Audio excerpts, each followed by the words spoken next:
So the posse had found their Captain Williams and convinced him to dig his gun out of the ground and carry it for one more ride. No one had said as much, but it was clear the captain was uncertain if he would be returning upright. He kissed his wife goodbye and searched for some scrap of wisdom to give his boys. Something memorable, something true. But most importantly, something that would steer them away from the life of violence and blood that he had walked. A life that had now come a calling for a payment past due, with a postmark from the Deadlands.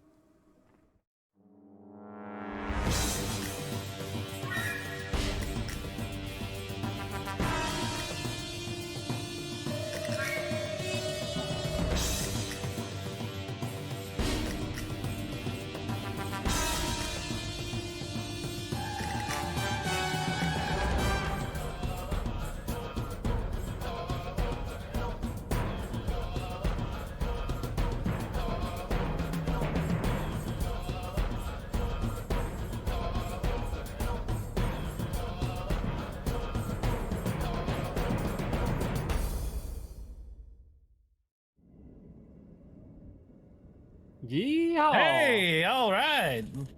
Hi there, everybody. I'm your Marshal for this evening. My name is Cheyenne Wright, as it is most nights. And I'd like to thank you all for tuning in to episode 9. Is that right? Episode 9 of the Hellgate Trilogy here, season 1 of the Hellgate Trilogy. Getting close to the end here, folks. We are much closer to the end than we are to the beginning. We've got about 3 more episodes, counting tonight. So it's going to get good, I hope. Let's quickly introduce everybody who's playing again tonight. We're going to start with, I'm going to start with Jem this week. Jem, say hello to the folks out there in the hunting grounds and tell them who you are. Hi, everybody. Jaemison Jem Freeman here, also known as Candace the Magnificent. My pronouns are she, they, and I'm so excited to game with everyone tonight. Last week was really scary. It's going to happen this week. I think I'm in trouble. I don't know. All right, going clockwise then. Clayton, say hello. Hey, everyone. It is Ryan Howard, the host and creator of Rollin' Bones with Ryan Howard. And as usual, I will be playing our trigger-happy friend Clayton R. MacTaggart. All right. And swinging around the bottom of the dial, we go over to Amadeaus Amy Haddock. Hello, everyone. Todd Moonbounce here. I will be playing Amadeaus Amy Haddock, caution, stubborn cowboy, and looking forward to get right into this. Thanks for coming. And lastly, Bob Morrow. Welcome, Hunting Grounds. I am Bizarre Hands, and my pronouns are he, him. You can find me on Twitter, Instagram, and Discord. I am looking forward to playing Outlaw Bob, as I believe I was previously introduced. Thank you for joining us this evening. I'm looking forward to it. Excellent. And which comes back to me, right there in the center, up at the top. Wow. How was everyone's Halloween? You have a good time? Did you get any candy? Too much. No? We didn't have as many trick-or-treaters as I thought we would. Oh, okay. Yeah, I took my daughter out a couple streets over. There's the 2 streets up and over from where we live go all out for Halloween, and they, haunted houses and candy shoots for proper social distancing and all that sort of stuff. It was a lot of fun. We had a good time, and I walked a lot more than I like to. But let's get into tonight's game.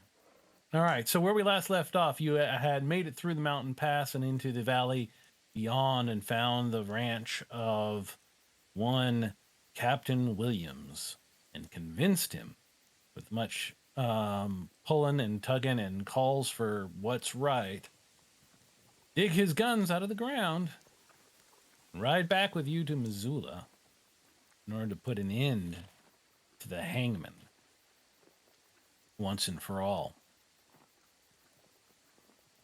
It is quickly discussed that the quickest way back is through that same shadowy pass that you rode through on the first to get here. The only other way would be to ride the length of the valley following the Blackfoot River, and that would be a day and a half riding in the wrong direction in order to avoid whatever might be waiting for you in those mountains. And I am going to presume everybody would rather face what's up there and ride straight through than take the long way home.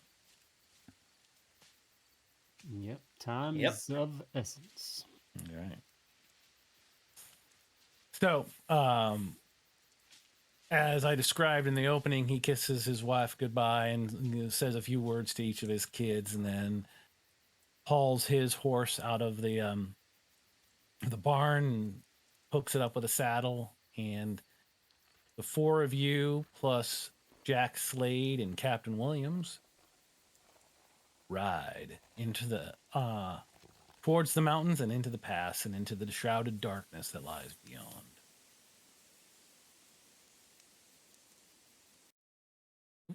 Just keep your wits about you, everyone. We made it through this way. Just be as easy getting back. That's interesting. What's going on here? Oh, okay. All right, so as you go riding through the hills, it is strangely less oppressive than your first journey as you go riding back. Perhaps it was the presence of the weeping widow that gave a real sense of forbidding in this place, and with her being dispersed for the moment and not having enough time to really recollect herself, a lot of the other things that hang around on the edges of that, feeding off of that energy, have gone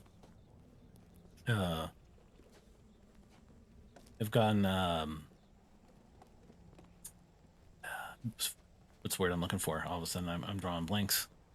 Have gone quiet for now as you come riding through. But you reach the pinnacle of the pass, and you begin to ride down in the other direction. You grow a little bit more tense as you come riding closer to where the broken wagon is, and where you first encountered her. And as you come riding down, you brace yourselves for anything to come jumping out of the shadows, but nothing does. You ride on.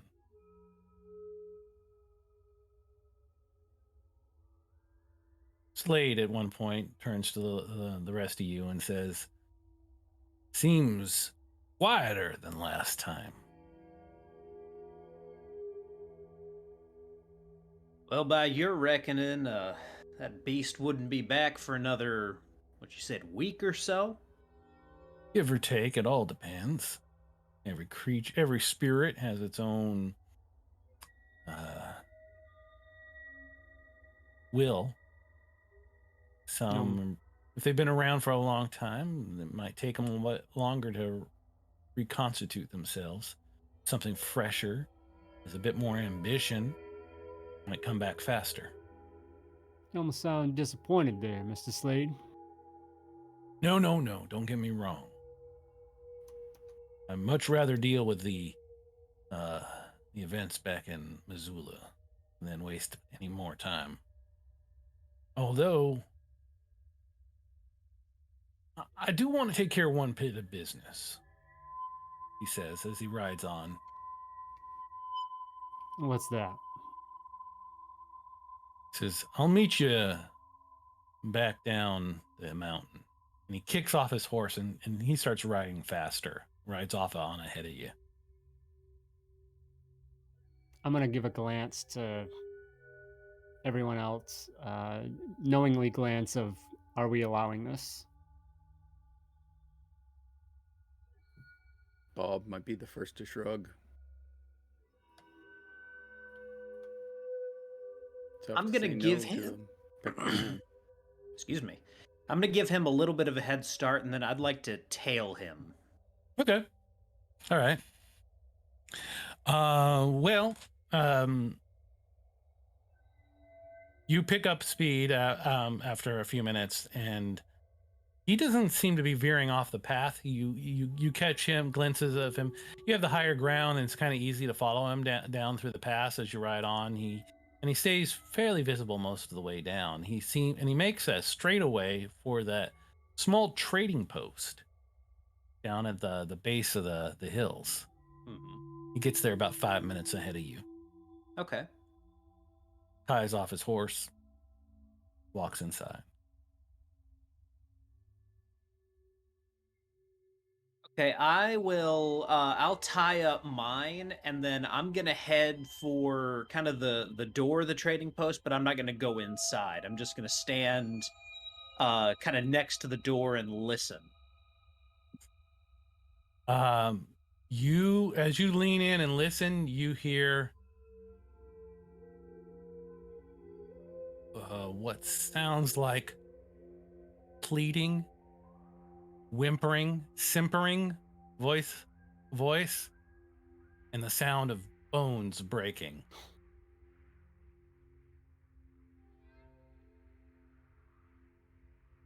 And then a moment or two later, the jingle of Slade's spurs as he comes walking out the front door.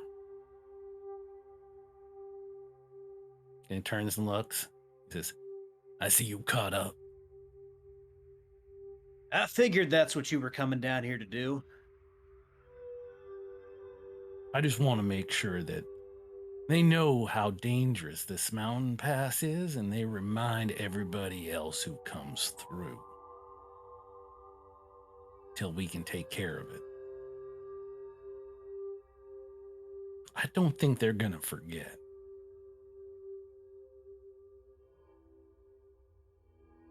Well, you sure have a heart of gold for someone with a soul that belongs to the devil. Well, I have it on layaway. And he walks over to the horse. Untethers it from the hitching post and gets back on board and waits for the rest of the group to arrive before moving on. Williams doesn't talk at all during the ride. He seems to be very drawn in, kind of just staring at his hands on the reins, searching for something. You don't know what. Jem is the same. Bob will keep an eye. I'm kind of pulling up the rear with Williams, lost in his own thoughts, and so am I, kind of just still freaked out by what transpired, how close I got. So what is the yeah, that's a good question actually. What is the riding order you guys are following at the moment? When you take off from the Bannock trading post, what order do you guys constitute yourselves into?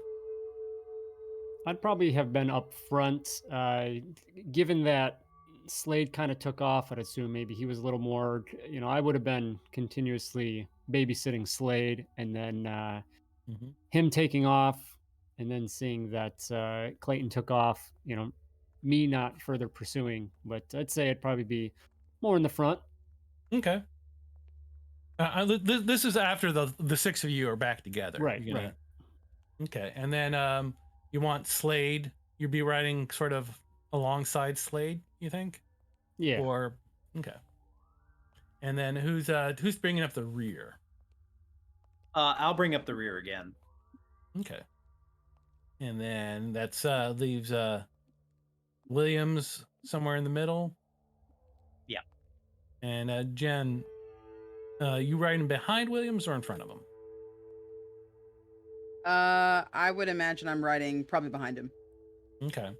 Morrow, you riding behind Williams or in front? We'll go in front, and we'll just make sure that Candace is kind of keeping an eye on him. He's got that glass non-flask bottle. If Bob needs to go back and knock him a few times on the shoulder to keep him from nursing that too heavily. Oh, yeah. He's got work to do. But ideally, that would still put Bob behind Jack, I believe. Yes, it would. Excellent. Yeah. Yeah. I got a little chart over here, secret page, where I'm keeping track of all of this. All right. So once you're all ready and suited up, Slade gives a look back at the Bannock trading post and he says, I admit I was tempted to set it on fire. But I can control my urges when I need to. And he kicks off his horse and go on riding. And the rest of you kind of fall into that order, with Amy, then Morrow, Williams, then Jen, and Clayton bringing up the rear. You go riding into the thick woods, the thick wooded areas of the Hellgate Canyon. Following the Mullen Road alongside the river, heading west back towards Missoula. As you go riding, is it in silence, or do you broach any conversation with any of your new riding partners or each other? Yeah. Silent. I'll lean over to Slade and... So, Mr. Slade, do you have any ideas on how we go about this? We just supposed to go door to door and call out and hope that they show up? Lay bait? He says, well, if I had a solid plan, I wouldn't need you. So I'm open to any suggestions. Well, I think the key is finding some way to convince Virginia just to give it up. so she's keeping things going. She has a knack for waking the dead. I think without her, them hoary hosts would remain in the ground.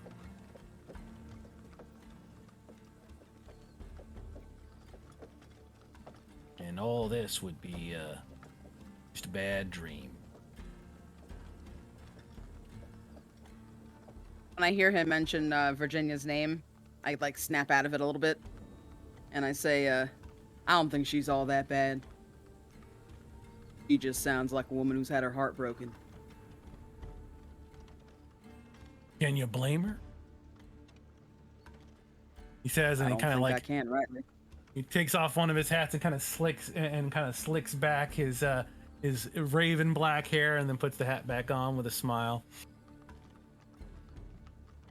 I look at him and I say, yeah, you ain't half bad. Bit. Worse for wear, but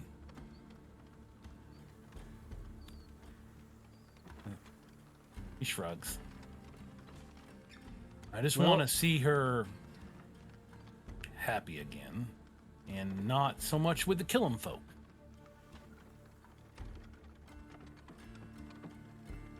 Well, Clayton had half a mind to round up all the potential targets and throw them in one single place, so might have a bit of a bait pile as it is. You know what that place is? Clayton, Yeah, I believe I got him in a storm cellar. At least Fish in some a of them. barrel. I believe the sheriff changed your idea from the storm cellar to the local church. Right, that's right. Maybe he did round up those folks in the storm cellar and take them over to the sisters. Church is good. Might be more, keep them at bay there. I don't know. Not everything respects those rules. Your missus didn't have anything particular against the Almighty, did she? Not particular, no.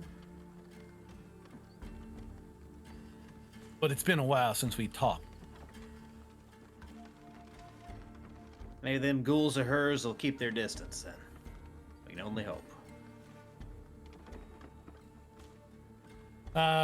Jim, as you're riding along there almost towards the very back of the group, give me a notice roll at -2. I only have a D4, so let's not get excited.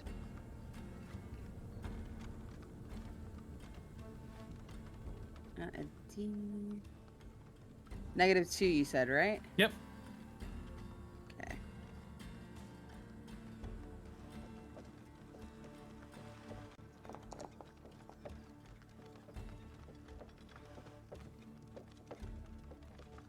I think I'm gonna Benny that. Okay. Yeah, I didn't see any dice roll. Did you? Anybody? That was weird. Yeah, they went. Yep. Nice. Good Benny. Yeah, they're rolling on my end. Yeah. Yeah, I'm not There we getting. go. I'll spend- Oh yeah, I'm not seeing the dice. I am sad. All right, so that is a hit and a raise. Yeah. I'm gonna hit refresh on my keyboard here. This may cause a little hiccup for you folks. I'm not sure. But I want my dice back. All right, so as you go riding along, you're in a spot where the trees and the trail gets a little bit more narrow, and there's steeper ridges rising up on either side, and you get that familiar prickly sensation down your spine that there's something lurking up ahead.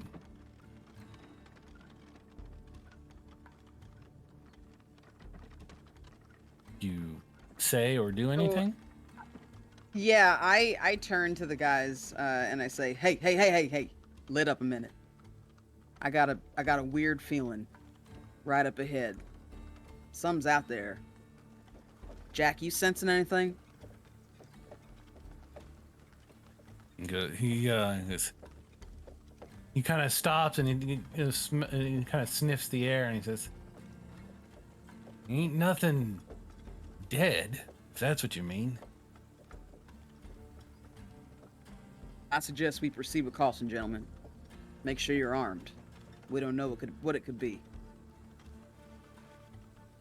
We're still definitely on our way into Missoula, right? Going through the. Yeah. Okay. All right, so you proceed with caution. Is that the plan? Yeah. Yeah. Pull my rifle around and have it at the ready. All right, so none of you will be surprised necessarily when, as you ride along, you hear a gunshot crack out through the air.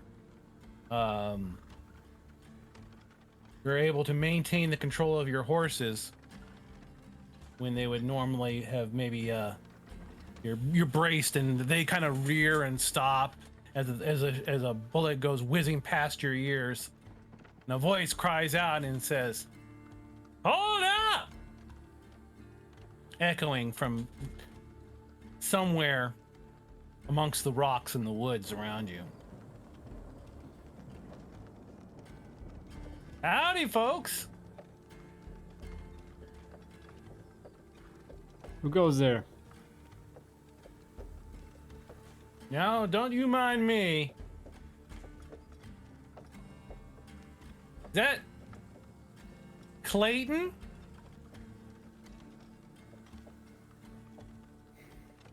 The hell's out there? Howdy, Clayton. Long time no see. Do I You know when recognize? Oh, Yeah, keep going. you are beginning to recognize the sound, the timbre of that voice. When I heard you come to town looking for me, I thought maybe you were going to go coming for a stand-up fight.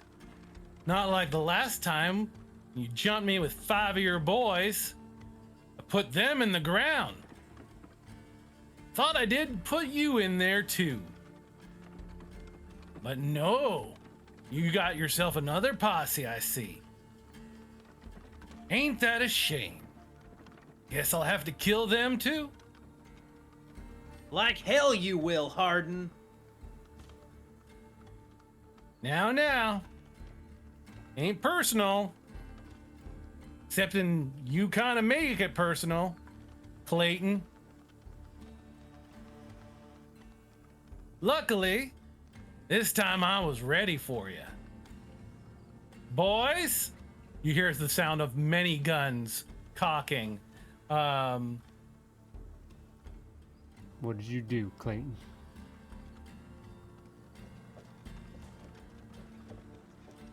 I didn't finish the job.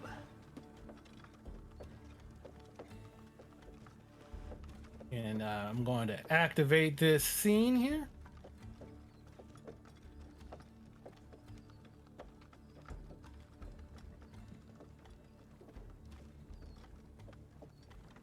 And you see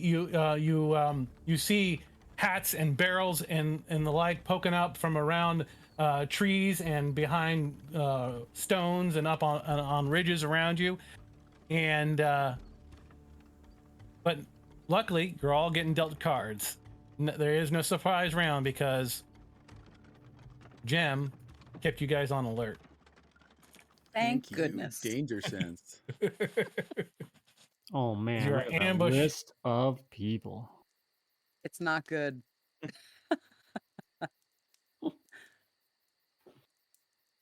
Damn, we in a tight spot. And Jem, you still got a wound, I think. yeah, Jem is still wounded from the 2 days prior. Hasn't had a chance to fully heal up yet. High card goes to Sallow Jack, Jack Slade. I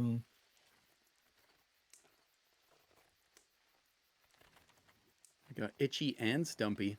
Yeah, Itchy and Stumpy. There's Sleepy Dopey and And Doc. All right, so hang on one second. Let's get some fighting music going on in here. I don't currently have a token with visibility in this scene. You I don't know don't? if everybody else is in the dark, but That is interesting. Hang on one second. Okay. Vision. That is weird because you do have a token here, but okay, I can. are you I'll assigned to refresh it as if you go well. to your player? Yeah, I can see you. Right above me. Like to the left. All better now on a refresh. Thank you so much. okay. Oop. I got everybody selected. That's wrong. There we go. I'm gonna quickly I'm assuming is anyone planning to stay on their horse? No. I don't know. Should I? I'm wounded. How wounded am I? Do I still have 2 wounds? You have 1 wound. Okay. All right. I'll get off then. Yeah. But it's Yeah. considered an unsteady platform, like -2 Yeah. to hit, or Yeah. Yeah.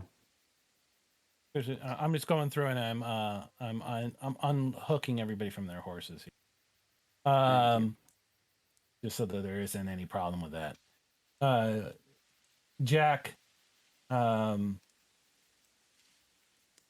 let's see. I'm trying to figure out how many people Jack can. He immediately he spots someone kind of poking out from behind one of the rocks off to one side, he jumps off his horse, pulls his pistols and takes a shot with his peacemakers off to your left. Well, why is this not playing? This was playing fine earlier today, and now the song won't play. What is up with that? Why is it that it always does this right during the show? I am grumpy, obviously. We did have music just a few seconds ago that sounded fairly appropriate.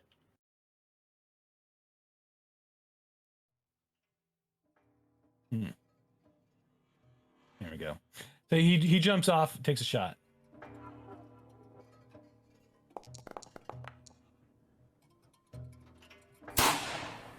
Hits with a raise. Shakes that feller off to one side.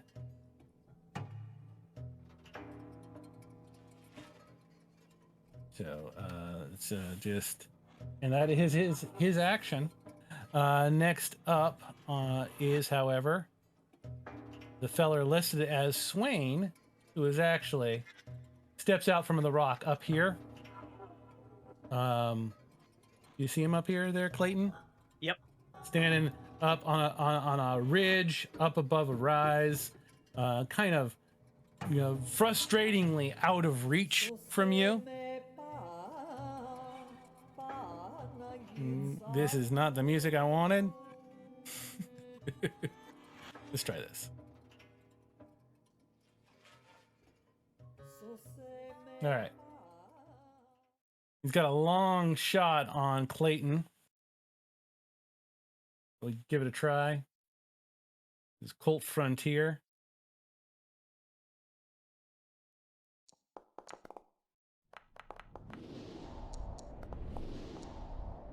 And those aces will do it. Oh. Hitting with a raise for 3 wounds worth. Unless you choose to soak that. Yeah, I will soak that. All right. Let's see. Soak is... just right there in the chat window where it says soak vigor roll, and it's got a little button for you. You just have to click that, and it'll spend the Benny and soak the damage for you. Okay. Or it'll spend the Benny and make the roll. Oh yeah. So you lean out of the way as the bullet kind of grazes. It still hits you into the shoulder, and blood sprays across the the dirt behind you. You feel a searing pain in that shoulder, but it's nowhere near as bad as it could have been had you not turned as you did. So you're still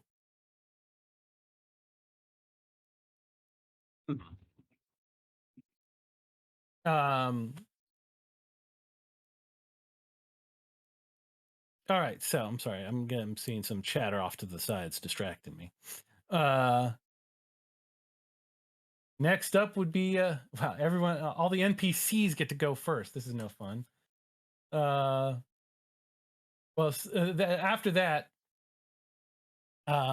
Swain / Harden kind of like looks cocky. He sees the blood and he hears you cry out, and he goes, "All right, my work here is done. Boys, finish him off." And he turns around and walks away. That yellow bastard!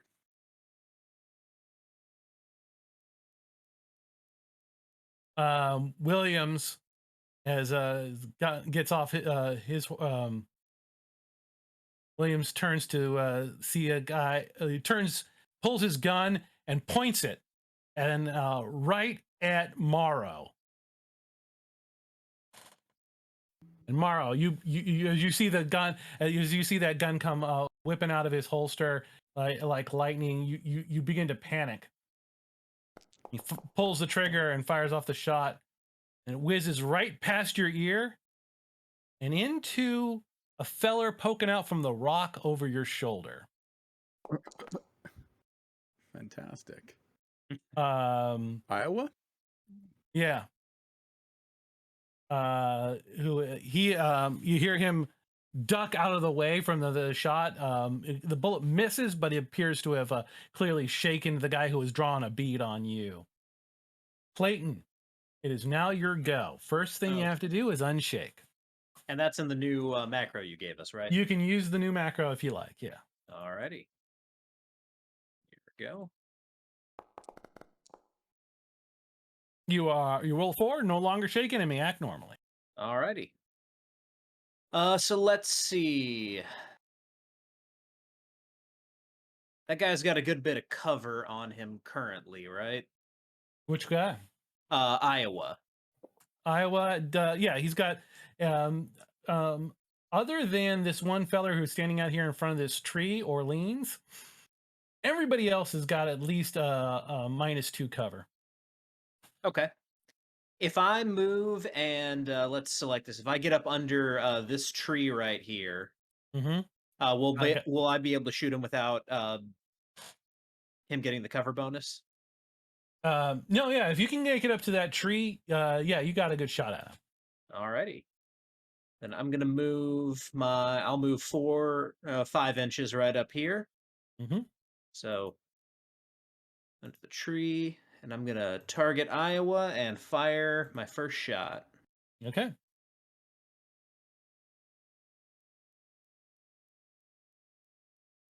And there we go.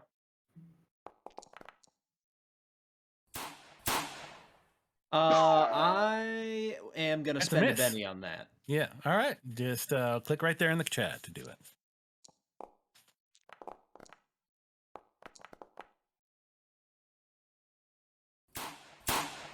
Nice. All right. That is a hit with a raise.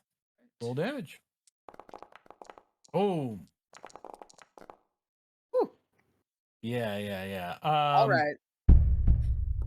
Iowa, you clock Iowa right in the neck. He kind of grabs at his neck, and his blood gushing through his fingers, and he drops down to one side with a gasp and a sigh.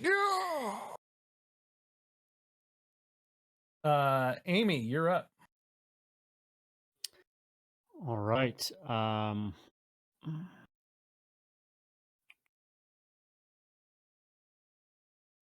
The gentleman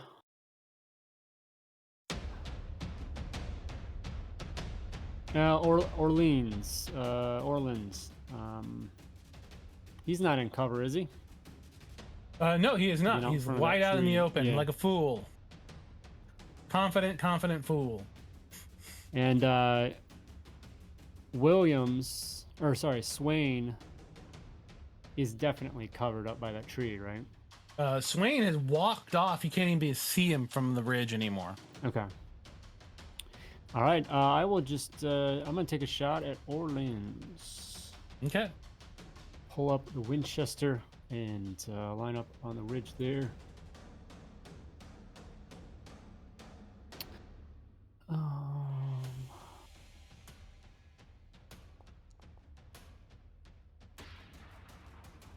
That's a hit. Roll damage.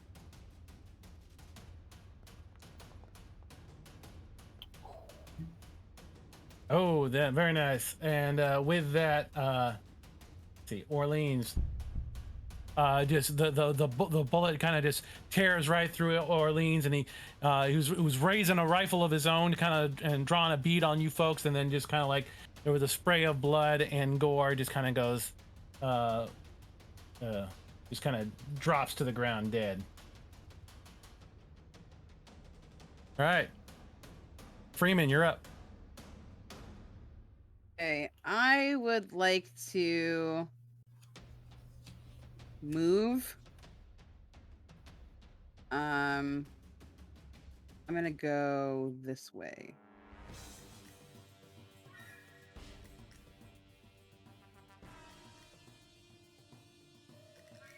Way too far. Are you going on foot, or are you taking the horse? On foot. Okay. So yeah, that there would be about as far as you can move. Okay. And I want to try to shoot this guy. The feller through Memphis. Memphis.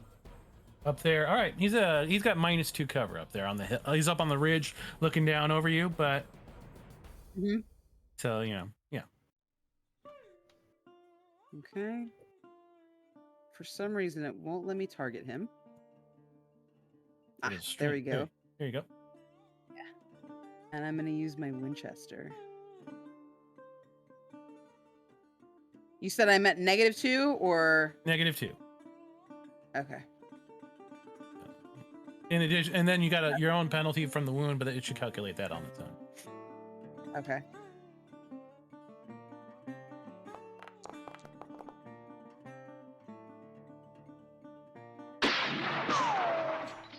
That's a miss with a roll of 1. Miss. Can I spend a group any? Yes, you may. Sure. Take the free reroll. Sweet. Can I spend another one? I got no problem with it. That's what they're. That's Guys, what do you mind? Go for it. Go for it.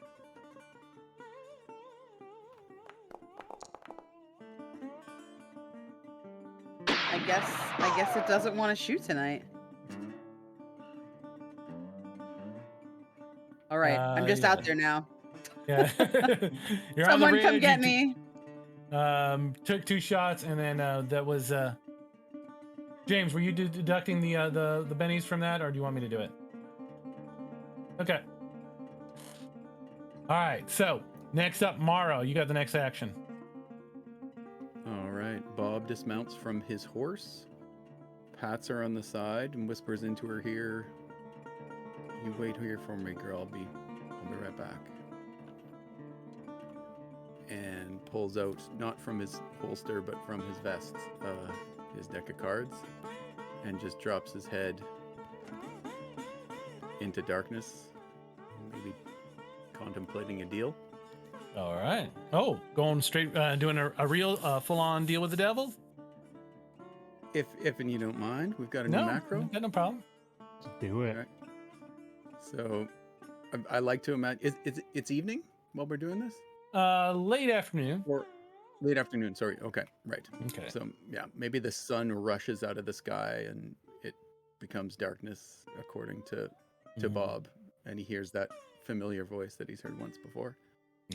You hear the shuffling of a deck of cards as the spot of dark shadow in the woods kind of opens up, and there's a table there with the dealer.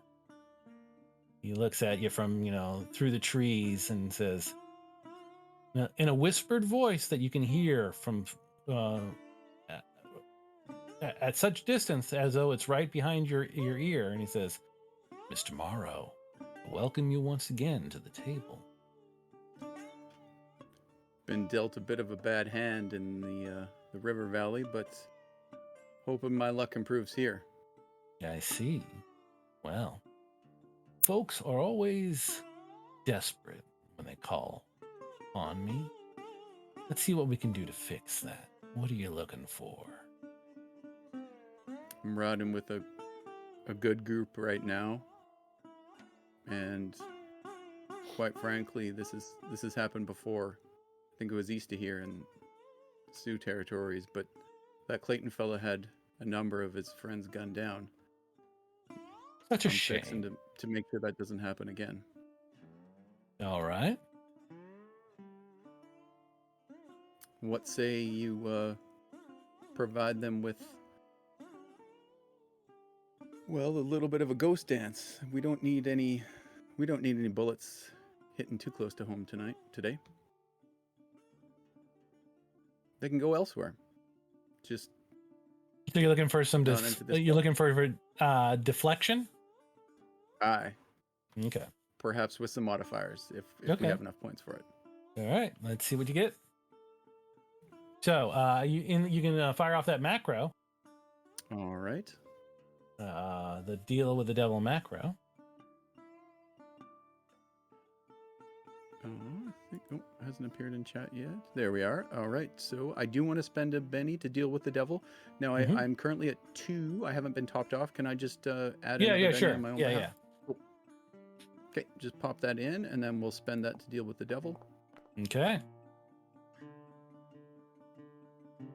And all right, so this will be his gambling roll with no situational modifiers. He's not yet injured. Oh, and looking nice, looking nice. 11. Fantastic. So you get a nice spread of cards there. Looks like you got dealt 1, 2, 3, 4. Is that a joker? 7 cards. That is indeed a red joker. Yes. Oh, and you got dealt a joker. Very nice. So I've got. Can I pull? I think I've got a straight, right? You pick the 5 cards that you're keeping. You click on each one of the cards. Are jokers wild? Jokers are wild. Okay, 7, 8, 9, 10 jack. I see. At least, I guess that's better than. Oh no, 3. I could do 3 of a kind. Straight is better than 3 of a kind, I believe. It is. Okay. Okay, let's go for that straight then. Confirm. Hopefully that's got it. Jack is better. Okay, so maybe the joker isn't. No, wild? I mean, 7, 8, 9, 10 jack.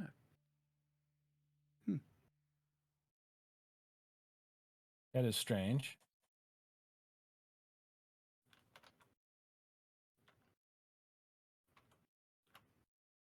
All right, so you're missing a number in there. You have 6, 7, 10 jack joker. You're 8 or 9. Oh my goodness.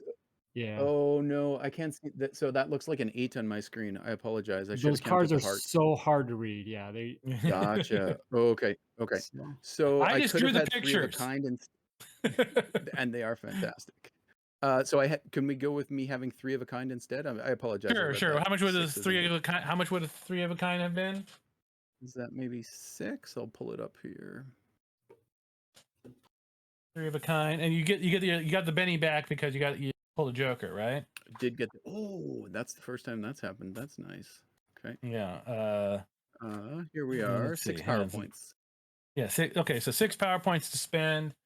Or you get 6 power points added to your character total. I can only spend them on this power, though. Yeah. So it'll be on deflection plus hurry plus is it called shroud? I think. And then I'll also add selective so I don't target our allies. So I think that's 5. Can I use one of those +1s to make the roll? I still need to actually make the spellcasting test, I believe. Yeah, you can use the leftover ones to get a bonus on your roll, right? All right. Yeah. So where you're putting this, sorry, I'm trying to get the. So it's going to be deflection. Should I target all of the different players to try to apply it? No, because there's nothing mechanical that's going to do that. But you got enough for everybody, or because it is strictly, I think it's range of smarts, and then deflection. Do I need to pay for each additional target? Yes. Hold on. Okay, so I will apply it to everyone, but not the horses, unfortunately. Well, yeah. Oh no, because I can only use 6. That's right. So let us drop in. Oh yes, I can only do 4 of us and can't do the modifiers. So I'm going to pop it on. Certainly, everyone but me and Jack, I guess. Okay. Because I only have 4. Deflection is base 2. 3, I think. 3. Okay. It's 3 power points, but additional recipients is 1. So you could get 4 people total. Is he allowed to use his own points in a deal with the devil to push the modifier? I don't think so, unfortunately. You have to earn it all with the it all comes because this is not a power that he normally has access to, right? Yeah. All right, so we'll just check that. Look at, I believe it is 3. So that'll be so you can give it. You can pick 4 people. Or I guess including myself, is myself automatic, or you pick 4 people. Okay. It can be so you it or will, any other 4 no, people. it will be everyone but Bob and Jack, Okay. and not the horses. All right. So let's see that. And then, Let's see the actual oh, well, yeah, we still need to actually spellcasting roll. get her done, huh? Yeah. All right. Dropping No, in. that is close to a raise. If you want to take a +1. +1 would grant an additional +2 to being hit. So if the party Yeah, it would doesn't be mind, everyone. I can also re-roll. No, take a Cool plus with one. that? Yeah, take +1. Definitely. Thank you. Okay. All right. So So that'll be +4 difficulty to hit everyone that yeah, isn't Jack and Bob. everybody except for Bob and Jack. Awesome. Describe the effect here of this deflection. Is it this what physical effect is occurs as you fire as you call upon this dark power from the hunting grounds?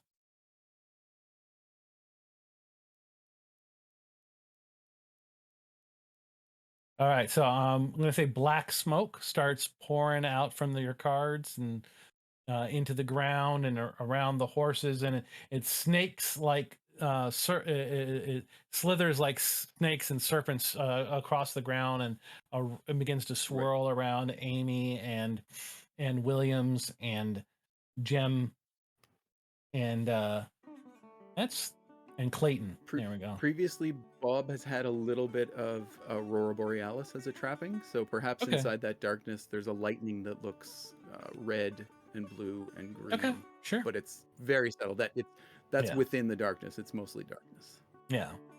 Yeah, it's a bit of a swirling winds, a bit of a just a general distracting nature of the undulating colors and stuff like that. It makes it hard for anybody who's drawn a bead on them to get a good solid shot on where they are. And with that, moving on down to actually, all the folks with rifles would now get their May chance Bob to go. grab some cover in the meantime? You can certainly move, yeah. How high is the ridge? Like, could he run up behind this tree, for example? Well, getting up the ridge would be a bit of an athletics roll from there. Okay. Okay, he's gonna make that attempt, and Okay. if successful, if not, we'll move him back.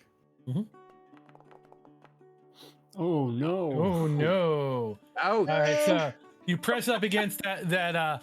You go slamming at that ridge, and you just all the grass and the dirt just kind of comes out in clumps and knocks you down to the ground prone, and you're laying there with a bit of the wind knocked out of you. I'm going to say you are well, you're knocked prone down there, and that's the end of that. Okay.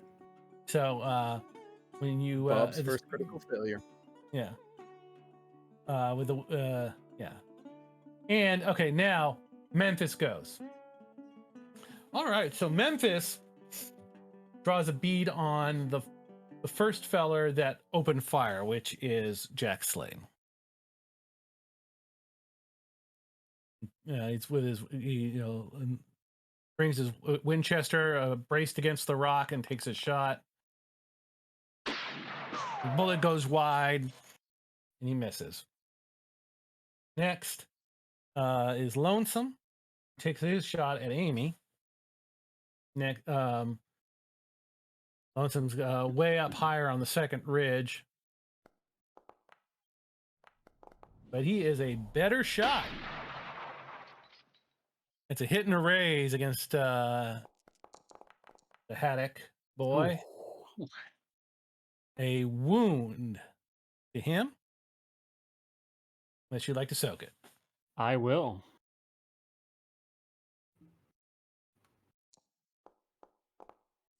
Would that possibly not be a hang on. raise with the minus? That would 4? not have been a raise. I'm sorry, that is correct.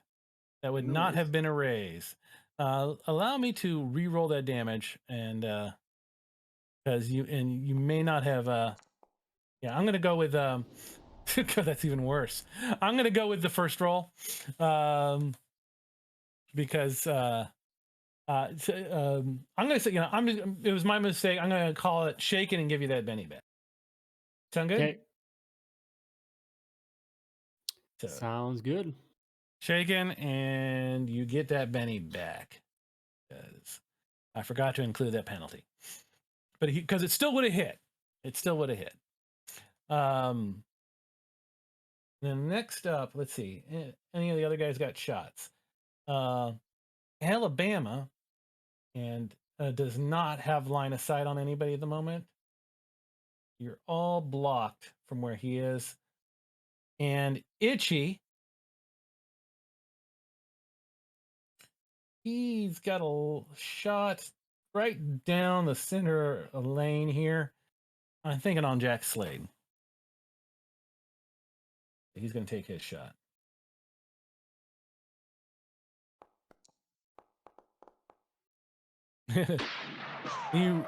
he completely misses. Bullet goes wide. Slade almost seems to have his own strange immunity to bullets as the bullets go swinging wide. Next up, we hop over. Those are all the riflemen. Now all the folks with 6 guns get their shots. Tex pops out from behind this rock. He's also going to aim at Jack because he's up there in front.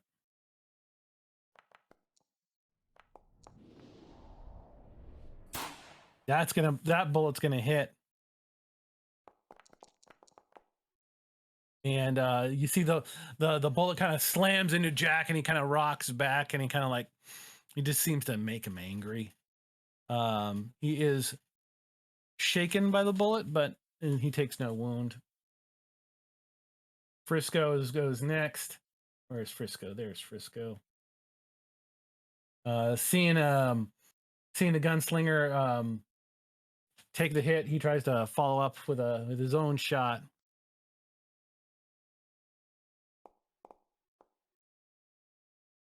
But let's see. That is going to hit. Do you get a penalty on the range there? I think he should have. Let's check that range.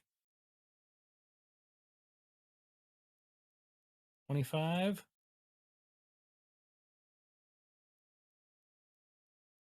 Yeah, he should have had that. Should have been a -2, but it's still a hit. It's weird.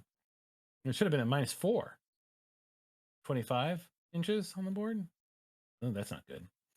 That bullet's going to miss. And Stumpy. Where's Stumpy? Where's Stumpy? Oh, Stumpy's right here. He's shaking. That's the person that Jem put a bullet in. He has to unshake first. He unshakes and returns fire on Jem.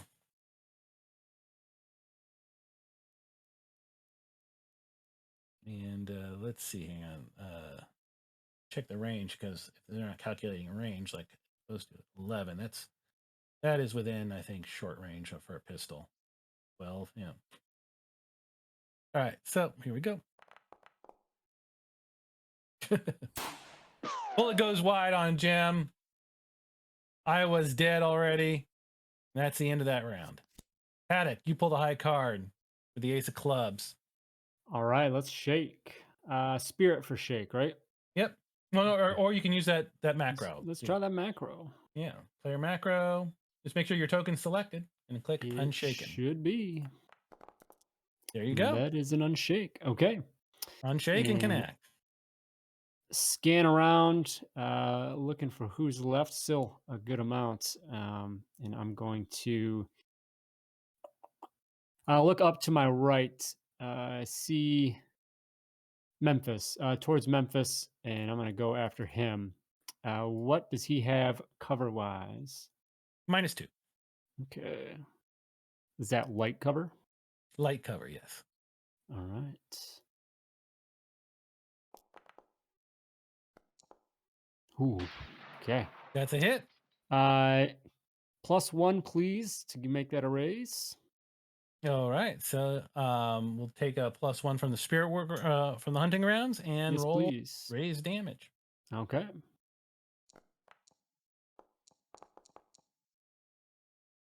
Yeah, that bullet goes sinks deep into That's 2, Clayton. How many you got? into Memphis with a big spray of blood. Get some gore dripping off, and you see blood begins to drip down the side of the face there as he drops to the ground. Swain, May I spend a personal Benny to get an additional card, or are we too late for that? oh yeah, sure, I can do that. Thank And you. a Benny and deal you a card. Anything's better than 2 of diamonds. How's the 8 of spades? It moves you up a little bit. That'll do. Okay. Swain gets on his horse somewhere up there on the ridge and begins to ride off back to and begins riding off back towards town.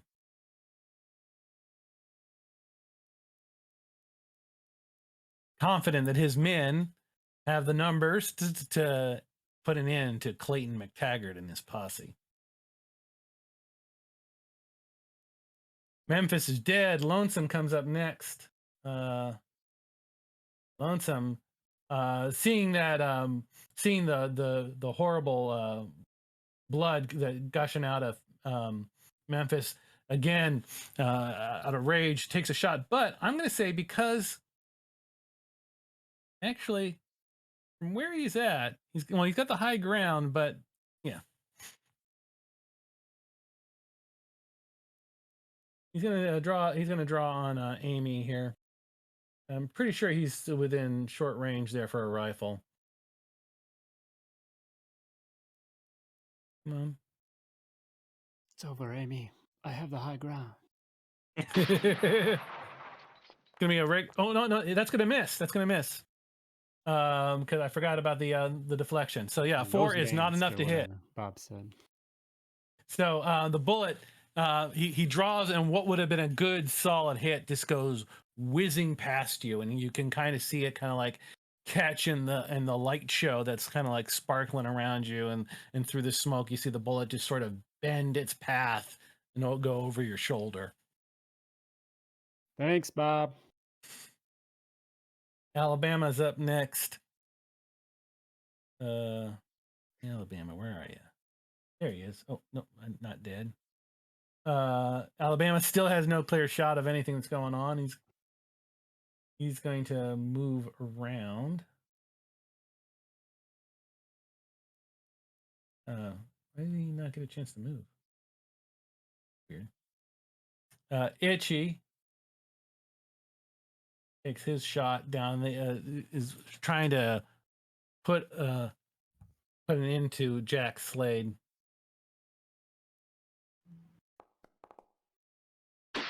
But bullet goes wide. Orleans is dead. Williams goes next.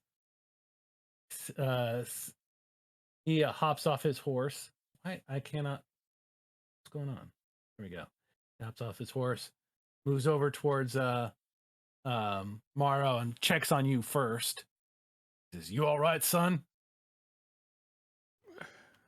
Just a little embarrassed is all. Walk it off. Once I stand up, sure. He begins to scramble up the hillside. He did not make his athletics roll, so he does not get to move. He gets up there. He gets up there. He just doesn't get. He just doesn't get. He's just stuck right there when he does so. And he takes a bead down the length of and tries to take a shot at Tex. Yeah, that's a pretty long shot. Oof, that's gonna be -4. No, let's try. Yeah, he's gonna try Lonesome up there on the ridge. It's gonna be at a -2 for range. I mean, for range and cover, so -4 all day. Yeah, he takes a shot but misses. Tex goes next. Again, they're focusing on the bullet magnet up front of Jack Slade. This one's going to hit for not enough to even shake him. Briscoe goes up next.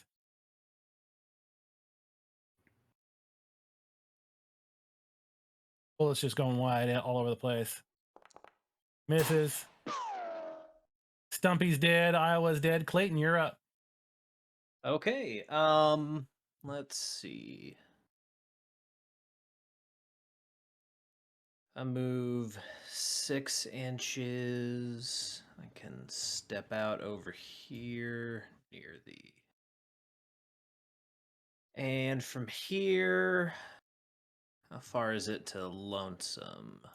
That is a cliff face. Can't get there from here. Gotcha. And I can't see him at all? No, up against there, he can't see you and you can't see him. Okay.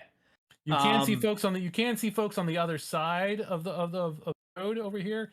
Text from behind that rock, and this fella up here on the up on the ridge behind a log. Mm-hmm. You got line of sight on them, and that's about it from where you are. Okay. And that's a little bit long for what I've got. Ooh. So I'm actually gonna use a running dice. Okay. Oh, by the way, I forgot to mention this, guys. I wanted to give you guys after your long conversation with Captain Williams and getting him to finally agree to join your posse and to come back here to Missoula and fight the hangmen. You are all filled with a sense of purpose, and that takes the form of a point of conviction, which means at any point you can choose to call upon that conviction, and everything you do that round, it's a D6 added to it when you call upon your conviction. And at the end of the round, you can choose to spend a Benny to keep that conviction going for another round. Ooh. Just letting you know that it's there.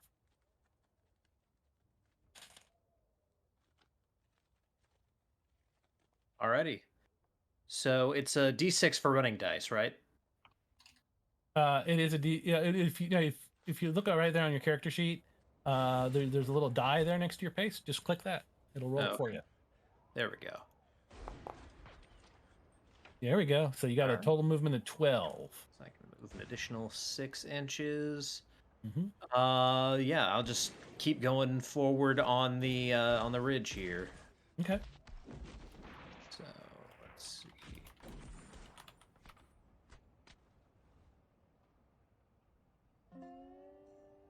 There it is. There you go.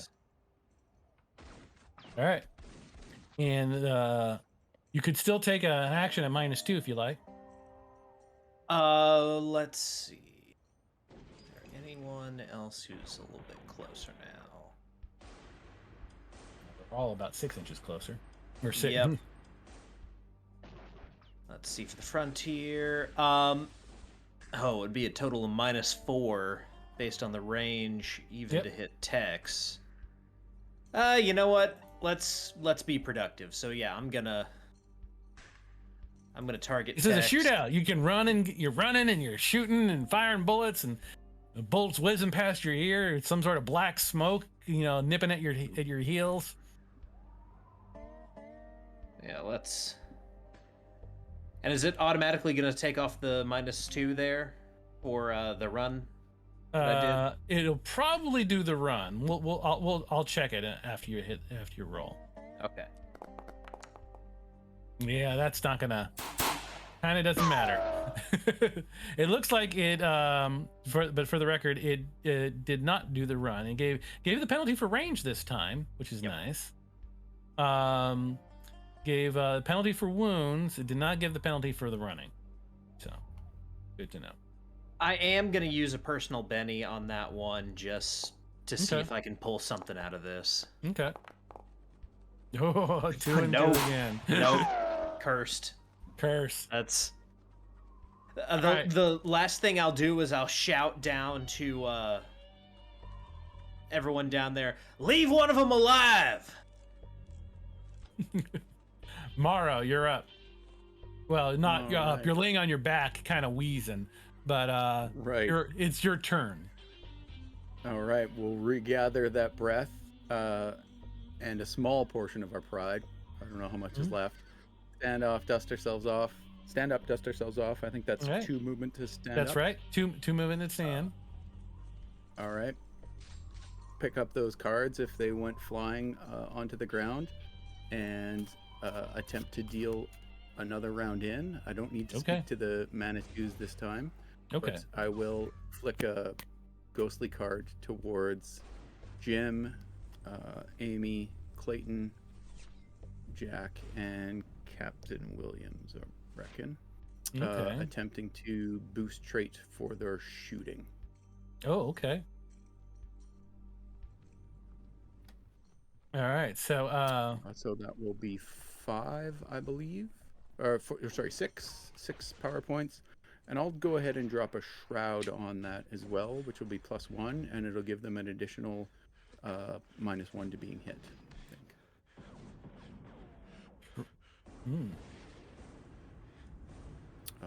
So that will be 7 power points total.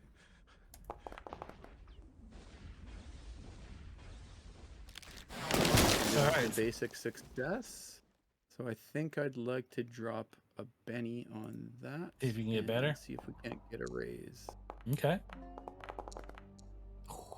Well, that's close. That's +1. 7. +1. Take it.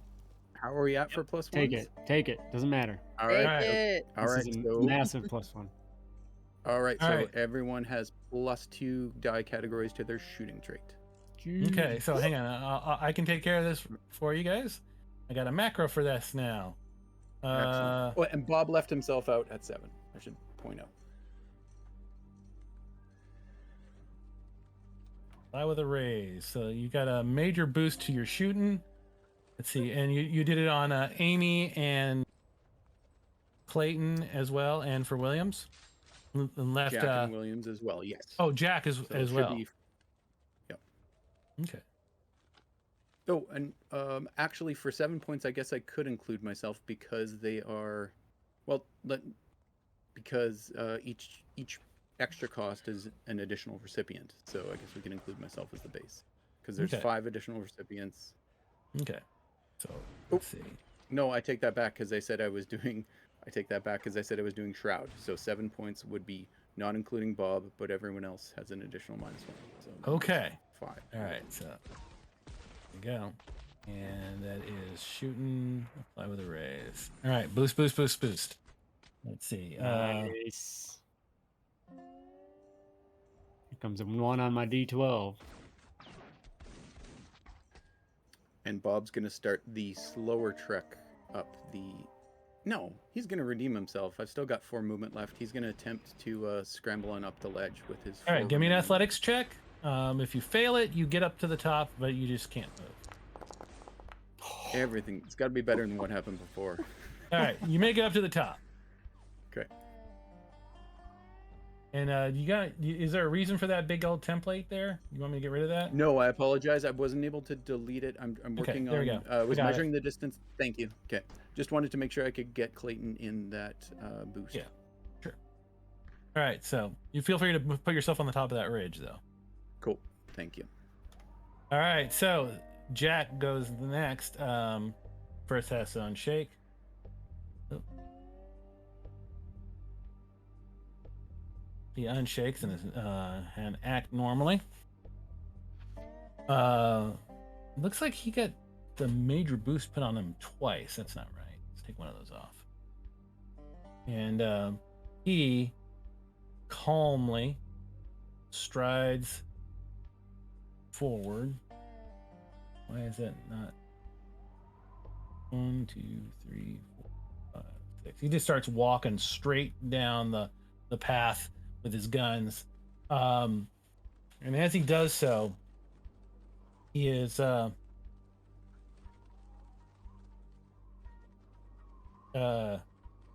you hear him just sort of go he looks down at them all and he says, "Boys, I don't think you know who you're dealing with. And as his voice kind of echoes out across the place, you can feel this sort of gathering gloom kind of spread from him and kind of undulate across the ground. And all the and let's see,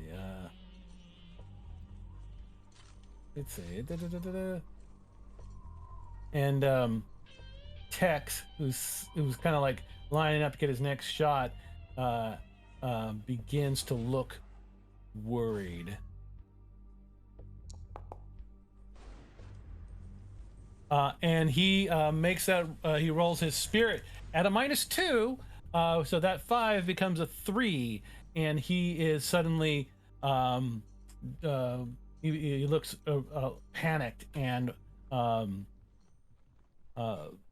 not sure what the hell's going on. He's just like, who is that guy? We put 3 bullets in him and he's still walking. He's still walking. He goes, more than that. And Jack aims his pistol down the lane and takes a shot at him.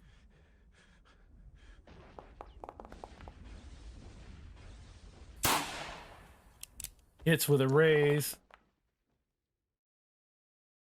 And with that, Tex's screaming stops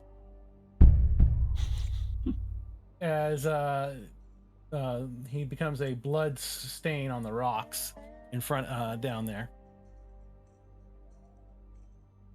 Oh, I did. I had the wrong guy selected. Boom. There we go. Thank you very much. All right. So, and Jem, you're up. Okay. I am gonna move. Let's see. Right here. And then, I don't know if it's too far away to select this guy. How far is that? I want to select Frisco. Is he too far away? No, Yeah. no. I mean, he's. You can take shots at him from there. You will get penalties on for the range. Okay. That's all. That's fine. He is, but he is still technically within the range. You're using a rifle, right? Yeah. It's not so, yeah, that shouldn't be so bad. Okay. Let's see. He's at -2 from the cover behind the log there. Sorry, this is always hit or miss for me when I try to select. So you just you remember you can double right click, or just hover over him and hit T on your keyboard. Awesome. Okay. So I'm gonna get him with my Winchester. All right, so he's got light cover. Okay. That is not going to hit. And you want to put a Benny in there? I'm gonna spend a group Benny, please. All right. And a group Benny and hit reroll. Oh, that range is hitting you with a technicality. Yep. What's that? Range is 0.08. If you potential technicality there. Oh, let's. Yeah, that is weird. If she just nudges herself forward a little bit, I think. Yeah, there we go. Let's try that again. Scooch. Yeah, I just scooched you forward a little bit. Oh, thank you. All right, and hit reroll. Okay. That is still a miss, unfortunately. I'm gonna spend one of my own bennies. Okay. Yeah, the range didn't seem to. It's still saying. I think because you're re-rolling it, it's maintaining that original. Yeah. But still, even it's only a -2 it's given, and those rolls are still. None of those rolls were a 3, or let's put it that way. You know. The 1 and a 4, you could take a +1 and earn it. Okay. Well, because she has -1 from wounds, -2 from range, -2 from cover. So they're rolling. Jem is rolling -5 all day. Oh yeah. Okay. That's all right. I don't think I got it. All right. Into the round. Clayton, you got the high card. Alrighty. Let's see. So from here, I'm gonna move an additional 6.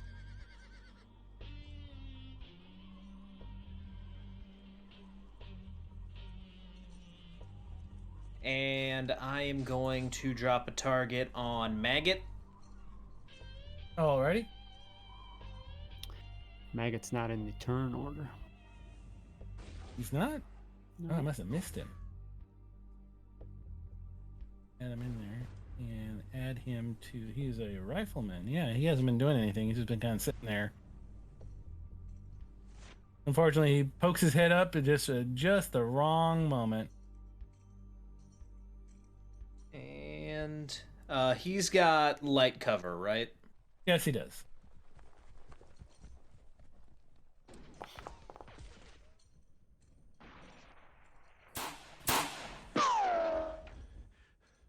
That's gonna miss. Yeah, I'll penny that.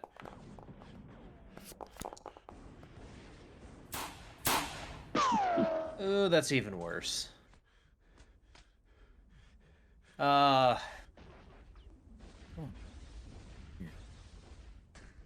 I'll just take my second shot, see if this one's a little bit better. Okay.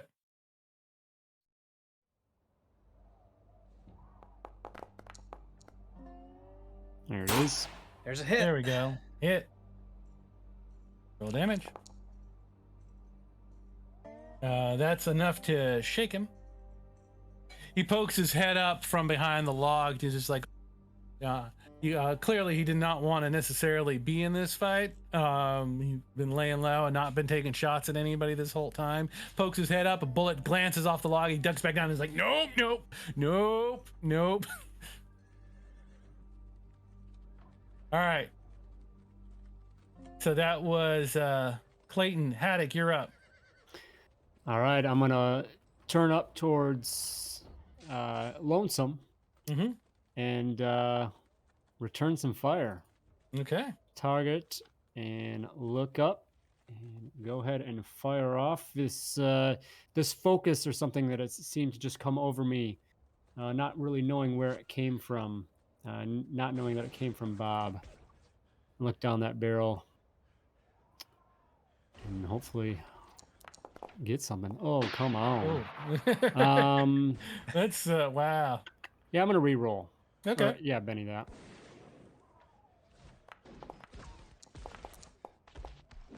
There we go. Okay. Yeah, that. So, with that, I will. It's a hit. Uh, Damage. Gang, may I take a +1 for a raise? Yeah. Sounds good. Okay. Raise damage coming up. There we go. Keep it going. Oh. Keep it going. Oh, yeah. Woo! Oh, lordy, lordy, right. lordy. He did. Yeah. And I will. Oh, you applied that to me. Yeah, that is wrong. And I'll yell out. That's 3, Clayton. How about $1 a head? Let's go. Let's try that again. There we go. Did it keep sticking It's it still on you? me, yeah. That's weird. Okay, let's take the wounds off.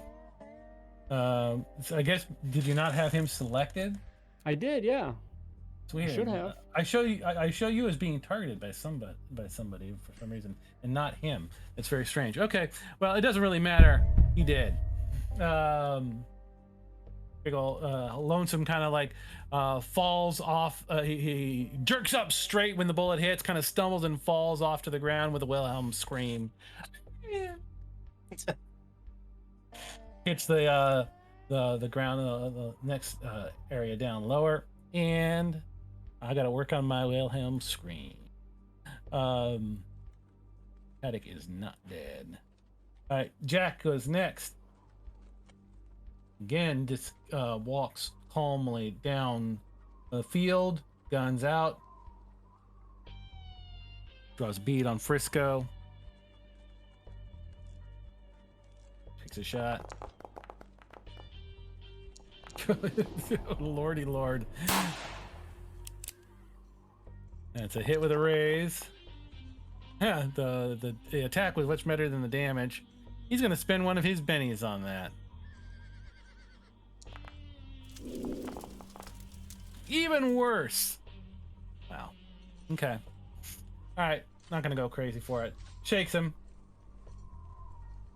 Williams comes running up behind Jem. And yeah, he's going to run for an additional 1. Okay, that's not much. And take a shot downstream at Maggot.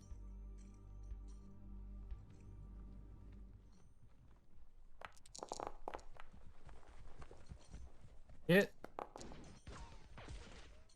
Shake him, which is enough to drop him, or at least take him out of the fight. You can check to see if he's alive or dead after this. Leaving two fellers that you can see and a third who's remained kind of like out of the fight entirely this whole time. Alabama. He goes, you hear some other voice calling out, "You see anybody? I can't see shit from up here." Swain is at this point. You see Swain, Harden, whatever you want to call him, ride into view, turn his look down at you guys over his shoulder, and then ride off down, hightailing it back to Missoula.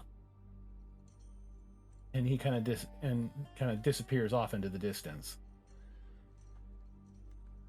Morrow, you're up. I think we're gonna need to get in a little bit closer. Alabama was out of it, or is he across the valley from Bob? I'm trying to locate. You have no line of sight on Alabama. All right. Yeah. You don't know where he is. You can hear a voice calling out, but you just can't see him. Their ambush spot, his ambush position is not that great. Right. When it comes to actually seeing folk. Okay. Now, I don't want to take Clayton's targets across the way there, but Stumpy's incapacitated, Tex is incapacitated, Maggot too, so it looks like it's going to be a long shot. You got Itchy and Frisco behind the log are the only two, are both guys that you see up. Everyone else appears to be dead. All right, here it comes to Frisco. Get a measurement here. Pull out that Lamat carbine. Trying to get a shot in. 28.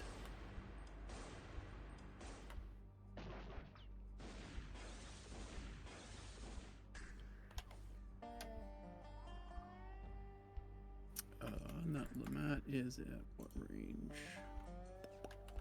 20 medium range.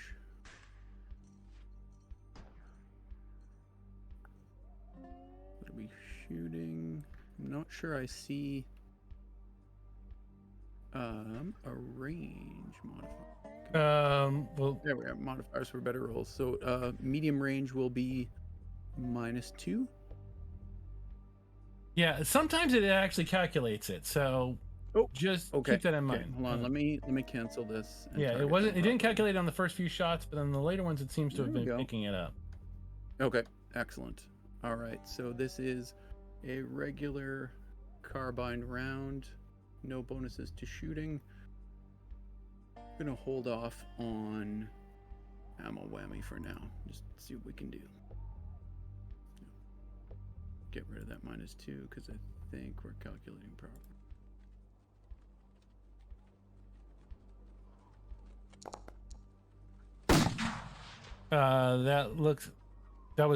Why did you? Okay, that was weird. You didn't use the card there.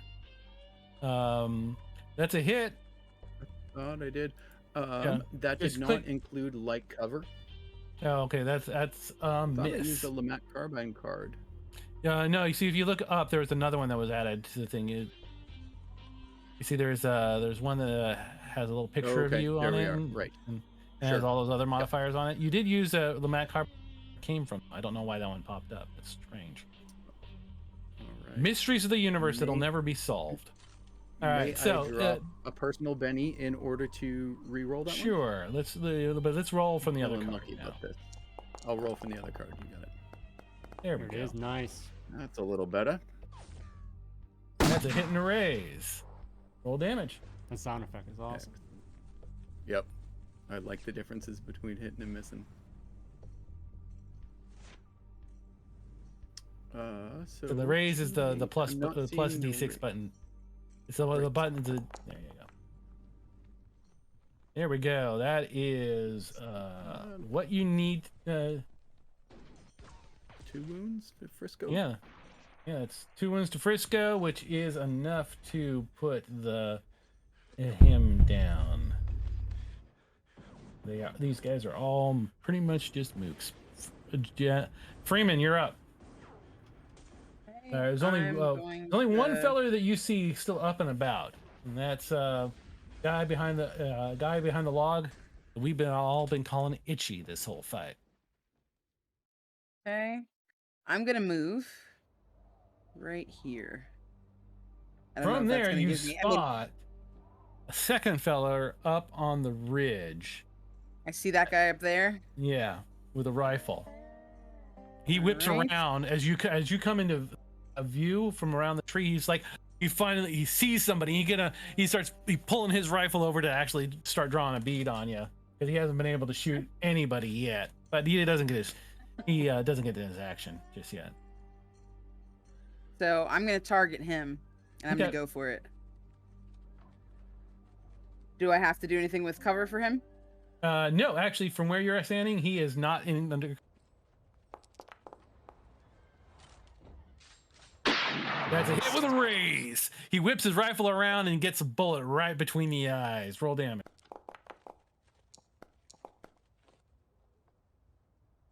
Very nice. There's a long tradition in the story of westerns of guys screaming as they fall off the tops of roofs in these long dramatic falls into. Normally, however, there's something that they fall into at the end, and well, Alabama doesn't have that something. As he goes crashing down into the hard stone and dirt on the rocks below. Good riddance. I see one, and he falls. Ah! How many of that for you, Jim? Just one. Itchy, being the last one left, kind of like stands up, raises his hands, drops the rifle. He says, "Hey, folks, I surrender. I give.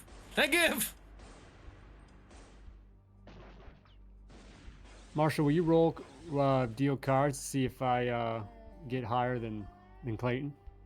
Good question. Okay, so Itchy tries to surrender. Clayton ain't the only person you need to worry about.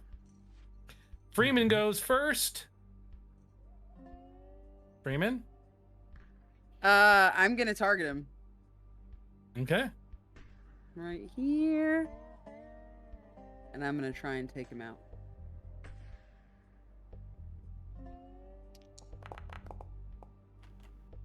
Well, that shot's gonna go wide, unless you want to spend a Benny on it. I do. I'm gonna spend my last personal Benny, hoping that'll give me more luck. Oh, that certainly does. Woo! The wrong guy targeted, but yeah. Oh, sorry. But that's gonna hit with a raise. Roll damage. It wouldn't be a raise because of cover, probably. Oh yeah, that's right. Not with cover. All right, roll regular damage. Oh, ignore those rolls. Sorry, everyone. Okay. Oh, it was so good. Yeah. Just click regular damage. 9 points to Itchy. Okay. Well, actually, that's a 5 ain't enough to. It wings him, but not enough to really do much. You know, just kind of like you shoot the hat off of Itchy's head. It goes flying and lands in the dirt behind him. And I say, we don't believe in no surrender. Amy gets a go now. I'll move forward just a little bit, as much as I can. I'm not going to run or anything. And rifle train down on Itchy. And I say, nah, Jem. Clayton's the itchy trigger finger around here. Now, son, you just slowly walk on out front of that stump there. Lay down your arms, and we don't need to do any more killing. As much as I'd like to walk away with a big tally. He doesn't bend over or anything. He just kind of like dancing on one foot, kind of like uses his other boot to kind of kick the rifle up and over the log. Making it, he doesn't want to make anybody think he's going for anything. He's just like hands straight in the air the whole time. And he's like, listen, guys, I really, did not want to be. Look, folks, fellers, can we just call this even? I mean, like, This I guy's didn't full want of to those even red be. ticks. I wasn't even supposed to come into work today.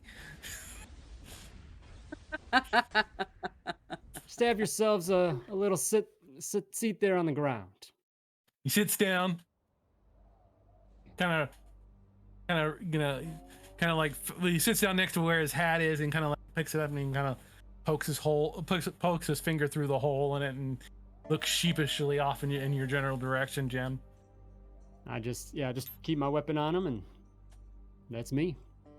All right, and with that, I'm gonna say we're gonna drop out of rounds,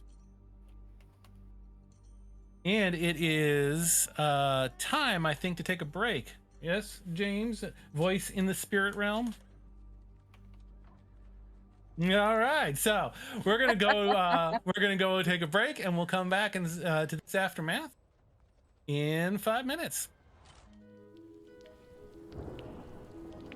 Quick, yes. Open your eyes. We've arrived, my friends, to a place of such abundance and beauty, like none have ever seen before. Misty Mountain Gaming has all you could ever need for your tabletop role-playing accessories. Metal dice, acrylic dice, dice trays, and many other tabletop role-playing accessories can be found within the halls of MistyMountainGaming.com. The forge is always hot. The tanners and tailors always working to create new and improved equipment for adventurers such as yourselves. And just for joining us on this journey, take 10% off of your entire cart with the coupon code VALOR at checkout, saving you a little extra gold for that tankard of ale waiting for you at the inn. So grab what you need and start your journey now by heading to MistyMountainGaming.com, where you too can find the treasure of a lifetime.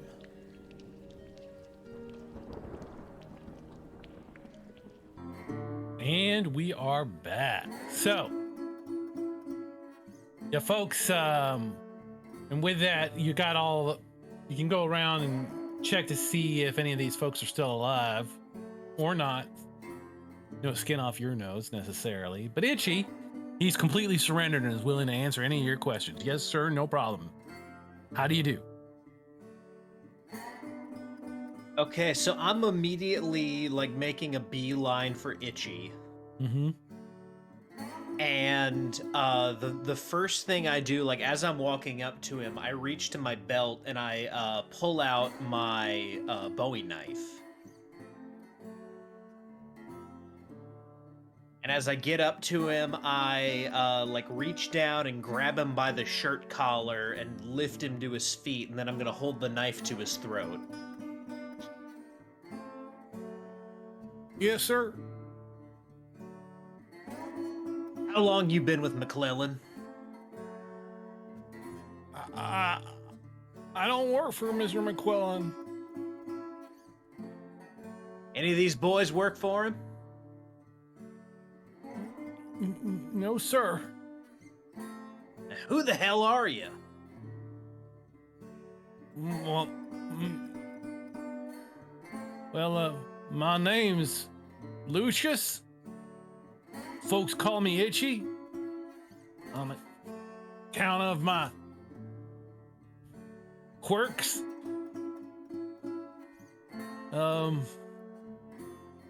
We all work for Mr. Harden. Dwight Harden runs the pig farm.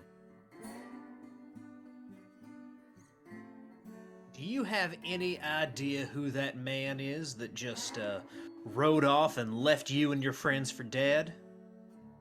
Yeah, that's John Swain. He's foreman for Mr. Harden. You dumber than a bag of hammers. He may go by John Swain, but I'm telling you, that there man is John Wesley Harden. Let's see if Itchy knows who that is. The other Harden's David Hart. Was it David Harden? Dwight. Dwight. Thank you. Dwight. Brothers, right?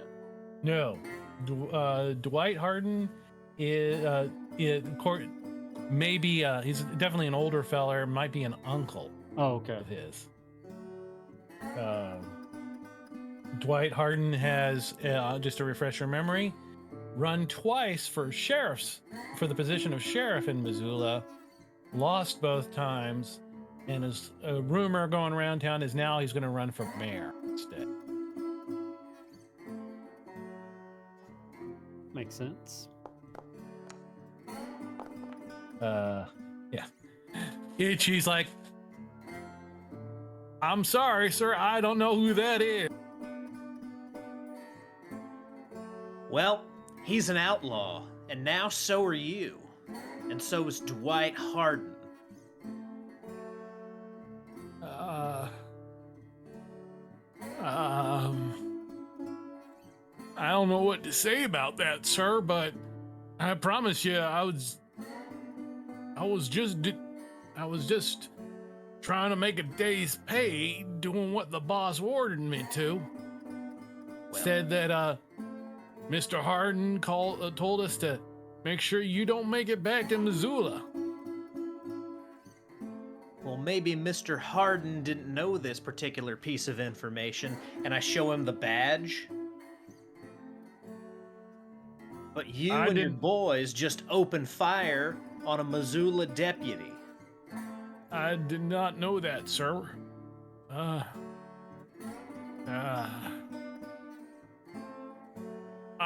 seriously, yeah, I'm all apologies here. I had no intention of doing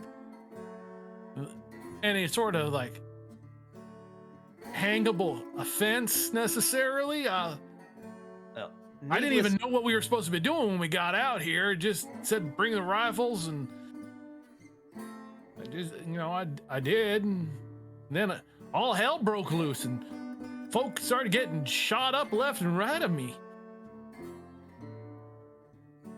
Well, needless to say, you're under arrest.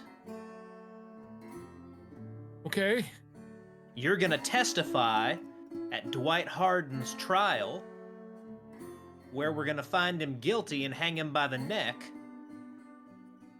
And then I get real close to him as I say this, and then you're gonna be a pallbearer at John Wesley Harden's funeral. You get me, boy? I do, sir. And I wholeheartedly agree in this. So with that, I'll pull the knife down from his neck and I'll say, anyone got some irons? I don't think anybody does, so Bob does pull out Oh. some ancient ones. They look a little bit worse for wear. Might not work with the keys down here south of the 49th parallel, but he does have where are they listed? Yes, he does have a specific it's set. right. You got him. So you pull him out, clap him in irons. He's like, and he does not fight you on this. As he sees it, he says, running is a sure way to get a bullet in the back. This at least means he gets a meal and a cot.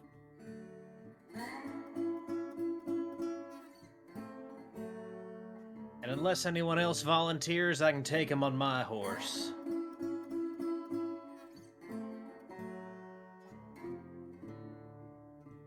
All right. So, do you bother with checking on the other?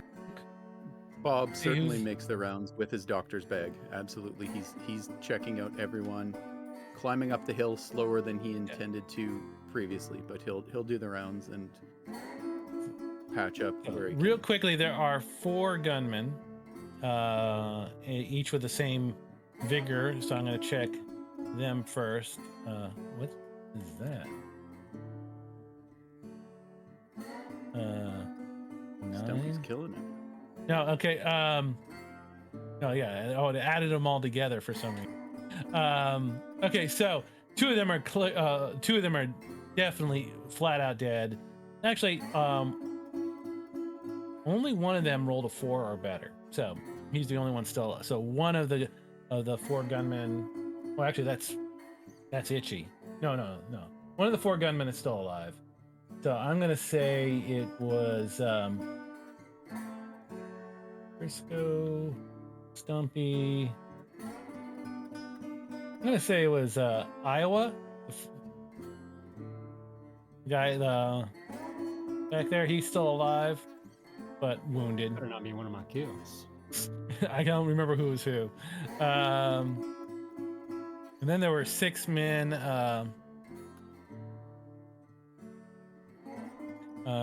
6 men with a different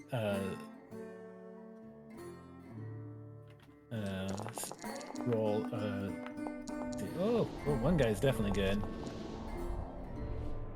So yeah, I got. Oh yeah.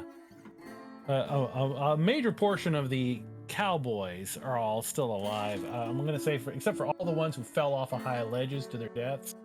Those guys are right out. Yeah. So the rest of them are all wounded but alive.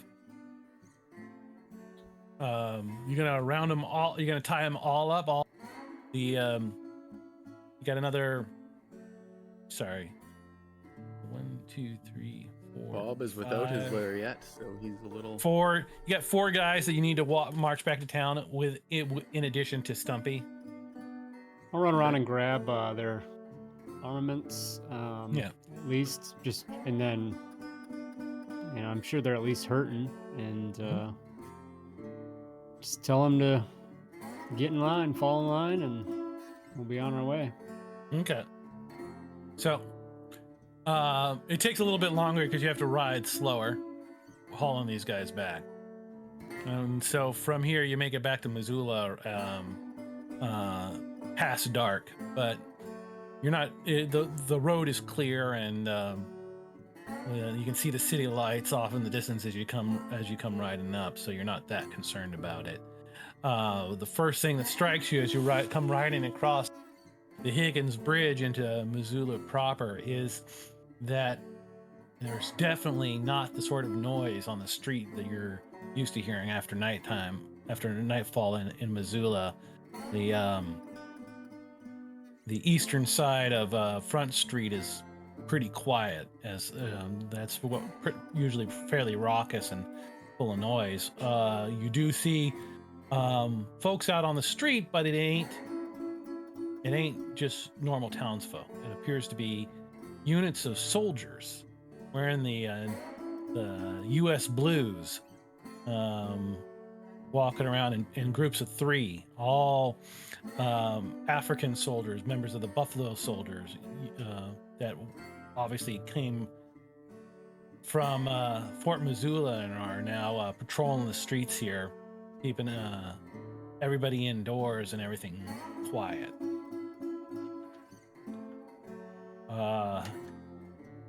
As you go riding through town, herding these folk all roped together, a couple of soldiers step out into the into the center of Higgins Street and kind of hold you up to see what the hell's going on. As soon as I see that, like the first sight of that, and recognition of these soldiers, I'm gonna reach into my pocket satchel and pull out that deputy badge and finally put that on. All right. So, I'm assuming that you're still in the same marching order as before. So, at the sign of the soldiers, Jack Slade kind of looks over to you and says, "You're going to do the talking." Can handle that. He slows his horse down just a little bit so that you're definitely the one riding in the front, and he's just a couple feet or so behind you off to one side, and the soldiers kind of stand in the road. Guys, there's one in the middle with his hands raised. The other two move off to either side of the street, kind of forming a little triangle with their rifles, not pointed at anybody, but at the rear. And then he looks up at you and he goes, "Deputy." You, Evening. I don't think we've met. Well, looks like y'all just arrived in town and we're just getting back ourselves. Name's Haddock. Right. He kind of looks around and he says, "What'd they do?" Well, where to start? Bit of an ambushing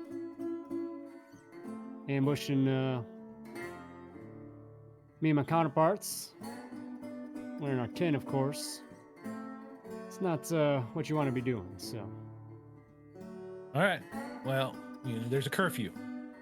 Get him on over to. But you know that.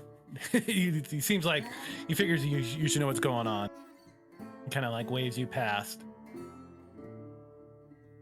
Just give another nod, and I'll kind of like move myself a little bit in between everyone, and then allow everyone to move through me. Create a little bit of just kind of call it to the group. All right, let's go.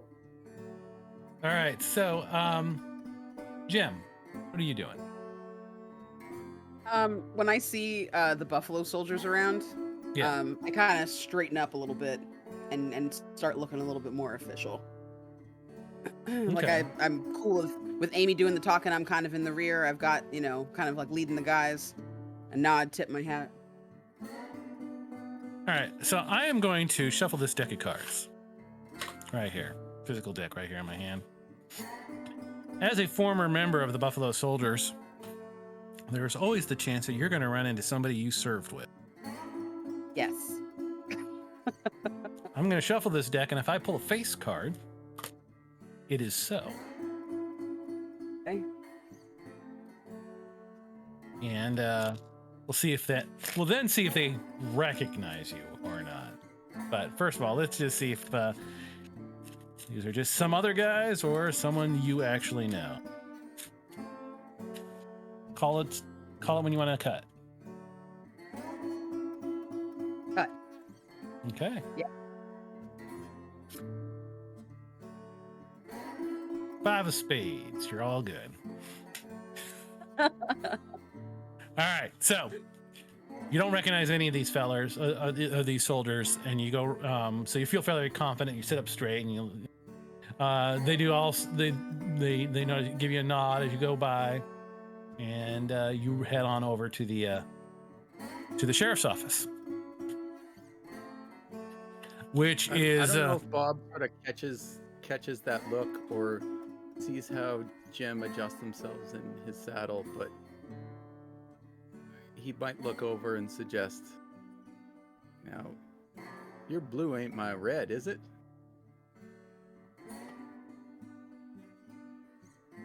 I'm just trying to leave keep it a at low that. profile. Like I kind of make like a very lame excuse and just try to keep it moving inside the sheriff's station. All right. So Bob shrugs like, "You don't need to explain that to me." when you get to the sheriff's office, you see that the sheriff is actually standing outside on the porch of it, basically talking with some officer from Fort Missoula. And when you guys come riding up, He kind of like, it's like, oh, you came back with a bit more than you rode out with. Hope you got room for him. Yeah, cells are empty. What do we got going here? Just kind of throw my head back. Well, Mayor made good on his promise. Rode to Fort Missoula, got some extra forces to keep peace. Keeping the streets patrolled for now while we try and figure out what exactly has been going on. Any progress on that front? Where is Williams is with us, right? Yeah. So I'll just kind of like, I figure we're off horses now, maybe? I don't. Yeah, sure.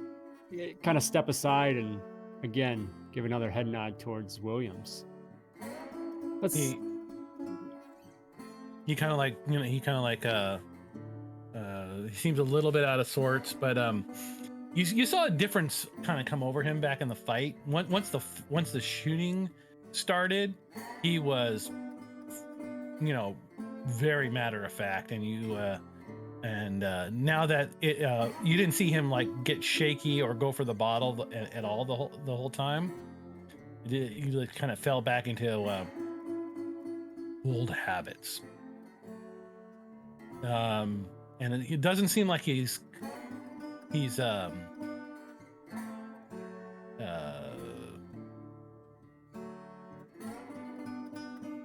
come down off of that just yet. He still seems a bit sterner, a bit more focused, and a bit more cocksure at the moment. And he just kind of like nods to the sheriff. Sheriff kind of like shrugs and like does not seem like he recognizes him or like he goes, "Is that the guy?" Leans into you, Amy. Just to confirm out of character, sheriff does know, or is it the mayor that has the relation to him? Yeah. Okay, The mayor sorry. knew him. The sheriff. All right, does. sorry. That was my confusion then. Okay. Yeah. Then anyway, still keeping with that, just say, yeah. All right. Well, good. Yeah. Boys, I'd like to show you your new home. And he pulls out a big ring of keys and opens the door to the sheriff's office. Starts marching them all in. I will come up just right with him and say, we've already gotten a statement from one of them, but I'm sure the other 3, or is it 4 more? Yeah, 4 more besides guys. Itchy? Okay. Itchy and 4 more guys. All right. 5 total. Yeah, so I'm sure the other 4 will corroborate this, but they were paid to ambush us by Dwight Harden. Well. Yeah. I'm not that surprised, but that's pretty blatant. I guess he figured he had to do it out by the Hellgate Pass. What with all the activity here in town.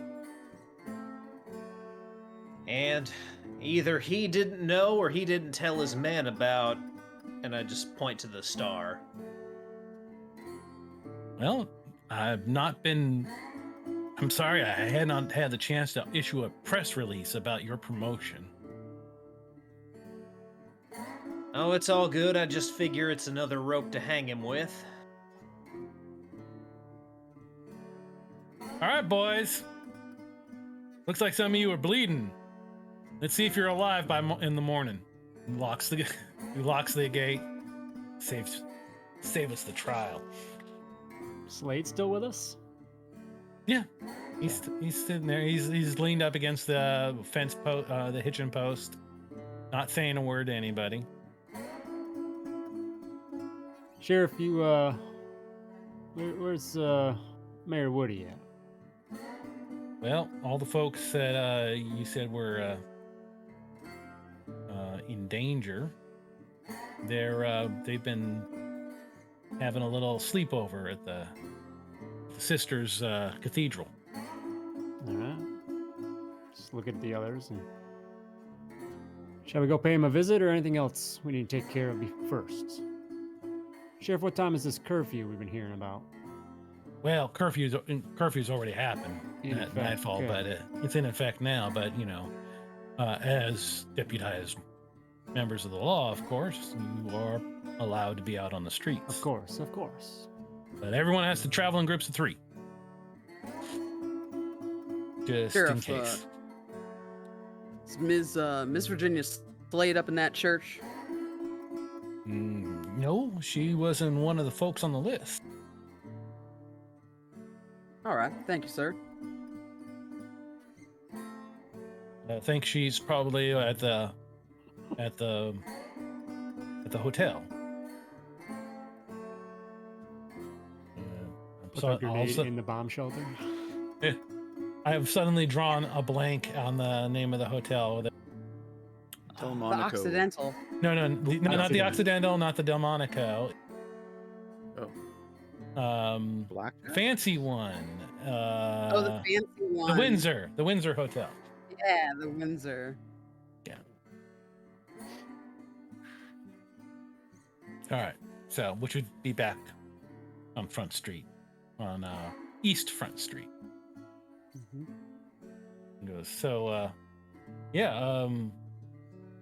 just the rule is everybody moves about in groups of 3. So, just to prevent anyone from getting shanghaied.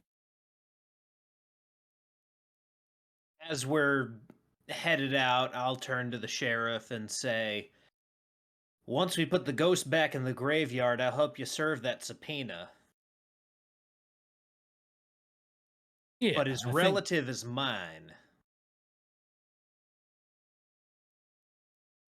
So you had a chance to have a conversation with this feller? Yes, I did. And he ain't one of them then? Nope. But he led these men.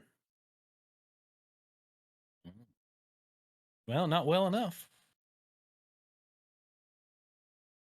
You folks look pretty fit.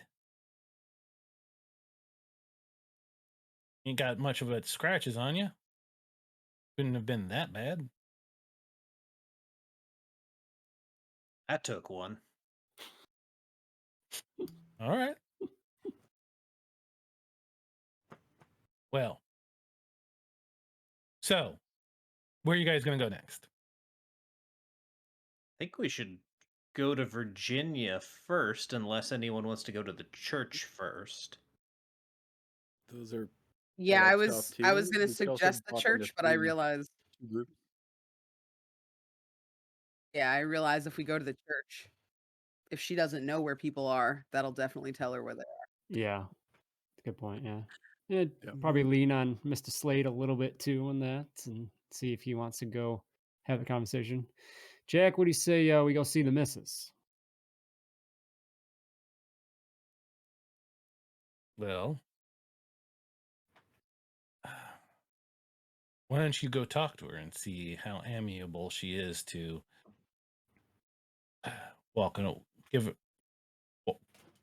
confront her and see if maybe you can talk her into a kinder path, kind of leave me out of it.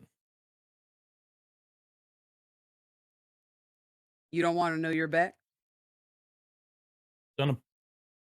Spent 20 years not letting her know that I'm back. So you're the only one otherwise that knows what she can do? That's going to be pretty out of the blue from us, I assume. Well,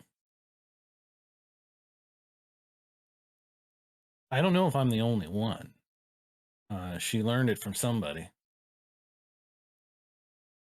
But you think I need to be there? It's just going to be painful. Something awful. For both of you.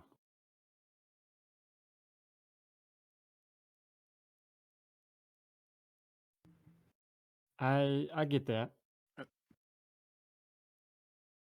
But it's hard to see this conversation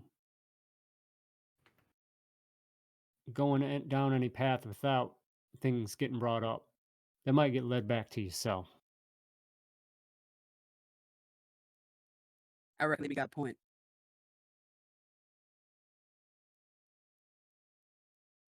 Wouldn't you think she'd want that second chance with you? I ain't looking. Well, Hell, Jack, if I could turn back time in my own past, I'd do it in a heartbeat. I'm saying that maybe you can set her up before I just come walking in. I think we could do that. Make sure she is in a place where she understands. Yeah.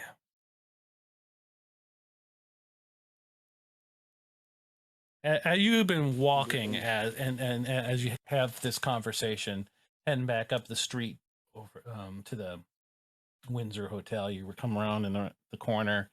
You can see the lights are on in the place. The people are allowed to be indoors. It's just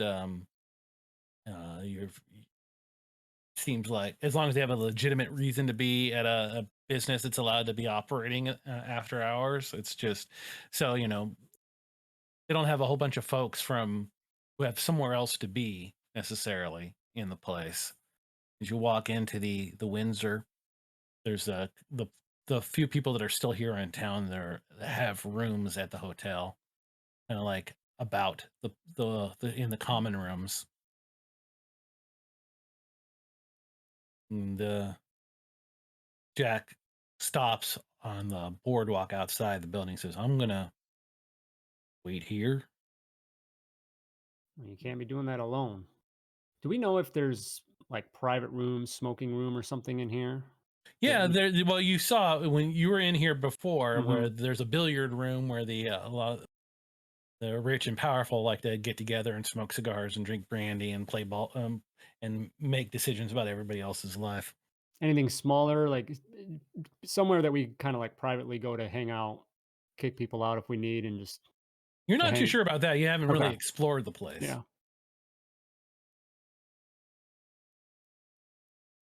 You three showed a great deal of judgment dealing with the captain. What if you went in and spoke to her? We stayed out here playing some cards. Williams, Jack, and I. You know where you can find us if you need us. Yep.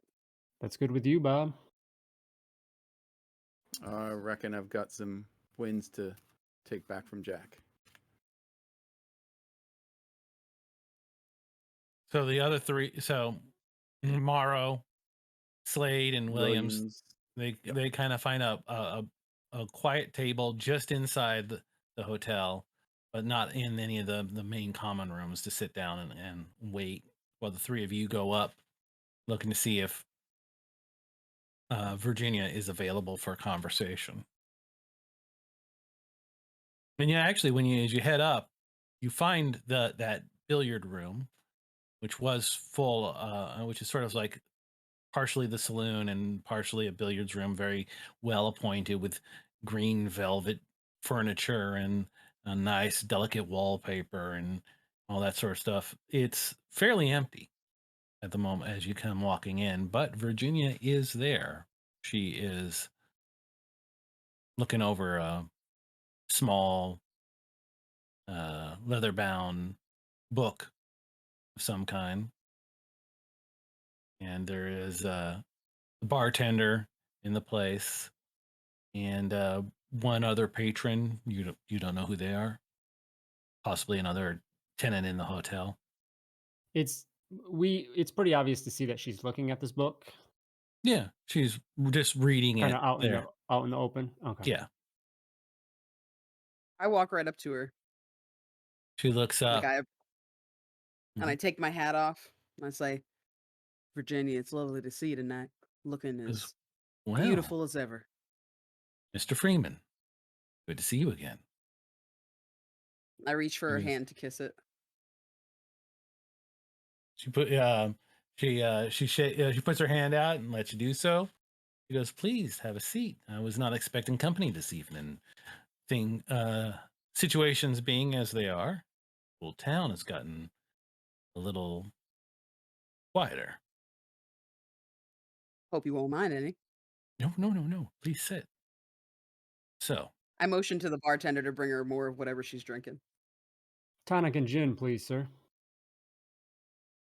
Whiskey. she's having an after dinner sherry and gets in these little tiny glasses. Another one gets brought to her, and she's like, "So I heard that you had business out of town. I was worried that you weren't going to come back, that you had taken to the panic as everyone else has and fled for greener pastures." Oh no, ma'am. That ain't like me. Ain't like my man here. We never shake at the thought of danger. So how have you been keeping? Well, it's been quiet. But well, We've we got a little matter we need to discuss with you. It's of a delicate nature. I hope you don't mind. We don't want to be too forward. no, no, no problem. Um, Happy to help. So I kind of like pause for a minute and I look at the guys and I'm kind of looking for like a green light, like a go ahead and just start.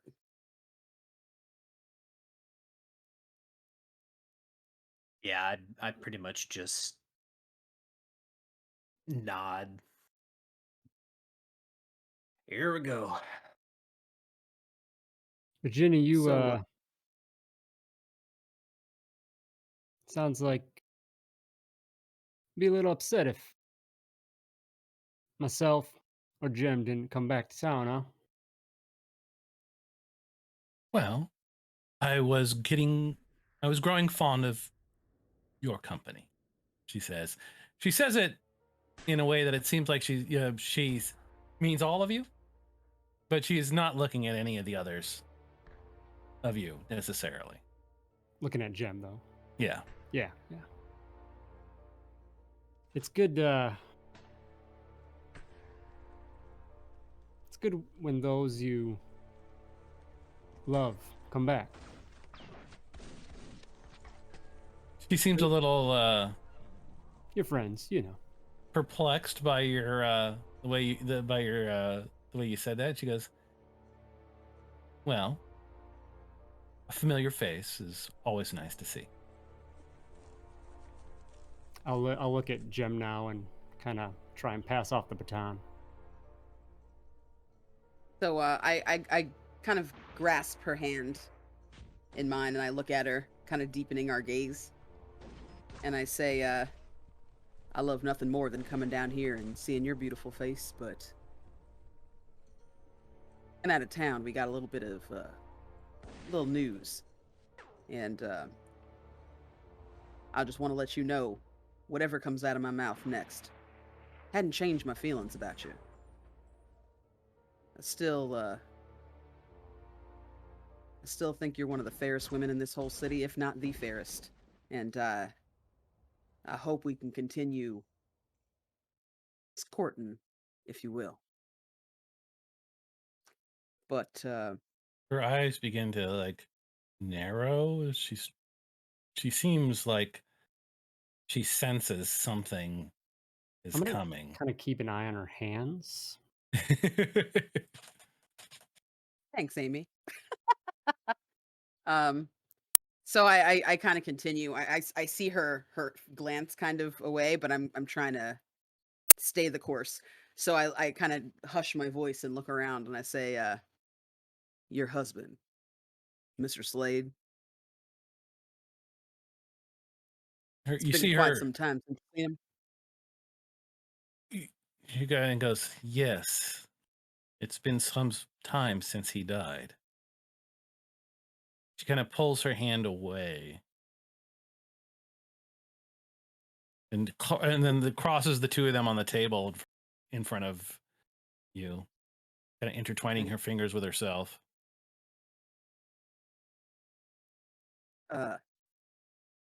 You think he'd be one of those faces you'd like to see again if you had the chance? Afraid that's not possible, Mr. Freeman. I don't mean what's possible, Virginia, if I may. Uh, I mean, in your wildest dreams, if you could do anything, want to see him again. I won't judge you.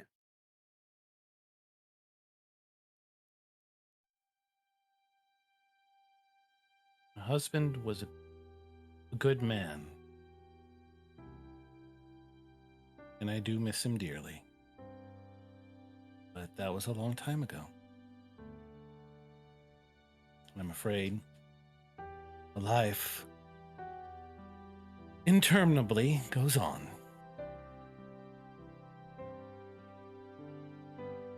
That it does. But, well, Virginia, we're out here in the Deadlands. The last couple days, I've seen some things I could have never imagined. And one of those things is There's John a Slade.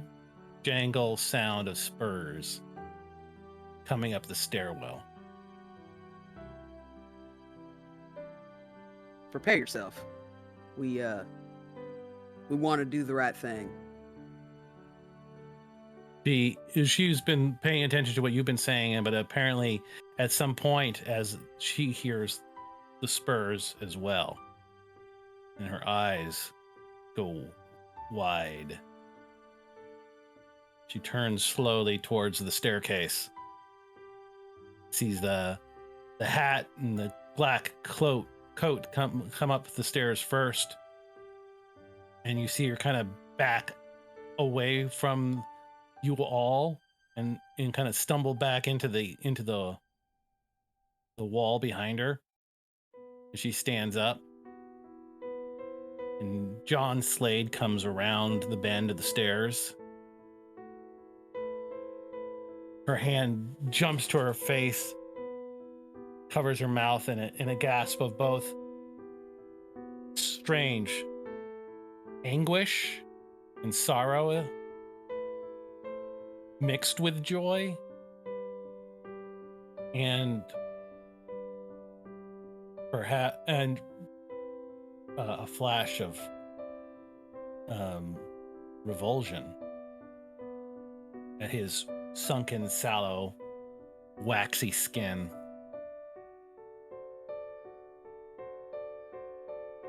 She looks back at you all and then back at him. She goes, "What have you done?"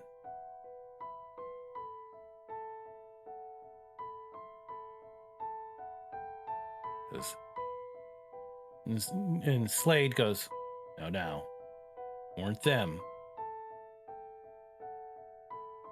They just convinced me that I needed to do the right thing."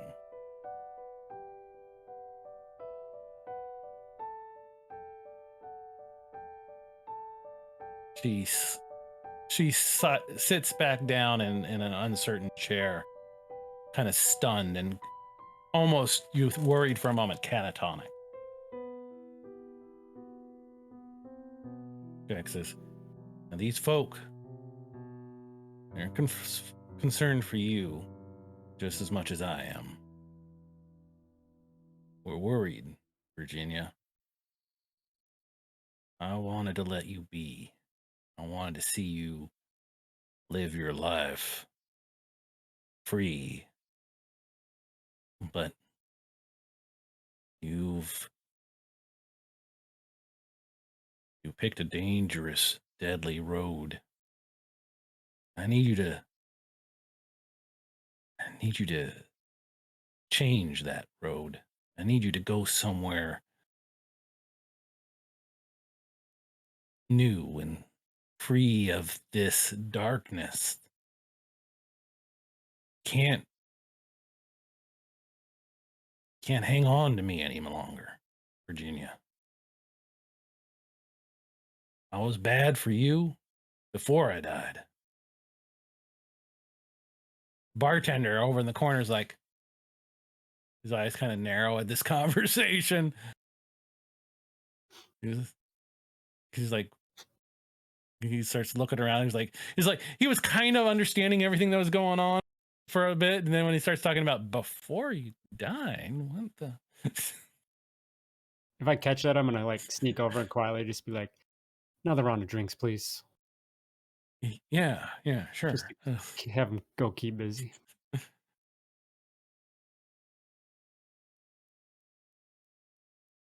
He's like, how long have you been back, Joseph? He's like, and he goes, I'm not really sure how long I was down for, but it's been a few years. I checked in on you from time to time. I was happy to see you doing well back in Wichita. Expected you to stay there. I heard that you came back to Montana. I got concerned. Rode out to find you just to see what you were up to. Found a trail of bodies you left behind. At this point, though, her fluster and her concern and all seems to kind of melt away, and she becomes stony again. Straightens her back. She goes, Mr. Slade, I was tending to business that needed to be tended to. And she stands up. I thank you for bringing this to my attention, Mr. Freeman. Glances over the rest of you. I hope I didn't make a miscalculation, Miss Slade. I thought it would be best, most honest and honorable thing for me to do is bring you your long lost love and make sure you had words.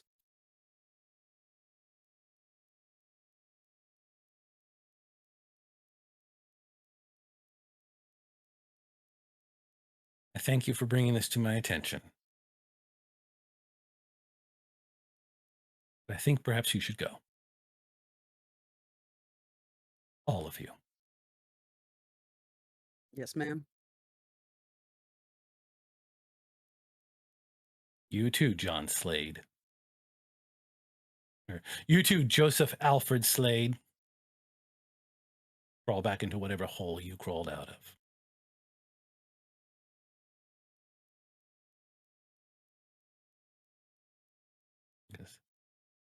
All right, Virginia.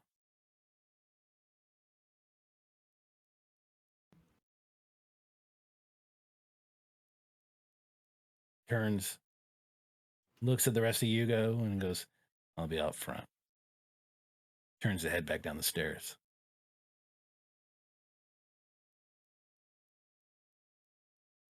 As he goes down, I'll say, have Bob bring him up.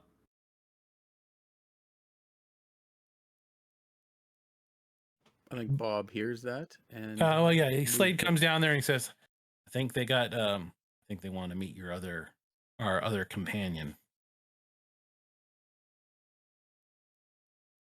As he makes his way Bob back, reaches a hand out and places it on Slade's shoulder, and assuming he heard a lot of what happened, just gives it a good living person to not necessarily non-living person squeeze. So not too hard to squeeze out the juices, but like enough to know that he's thinking of He's all spongy. And right. And with his other hand gestures over his shoulder towards Captain Williams, instructing him to head up the stairs first, and Bob will follow behind.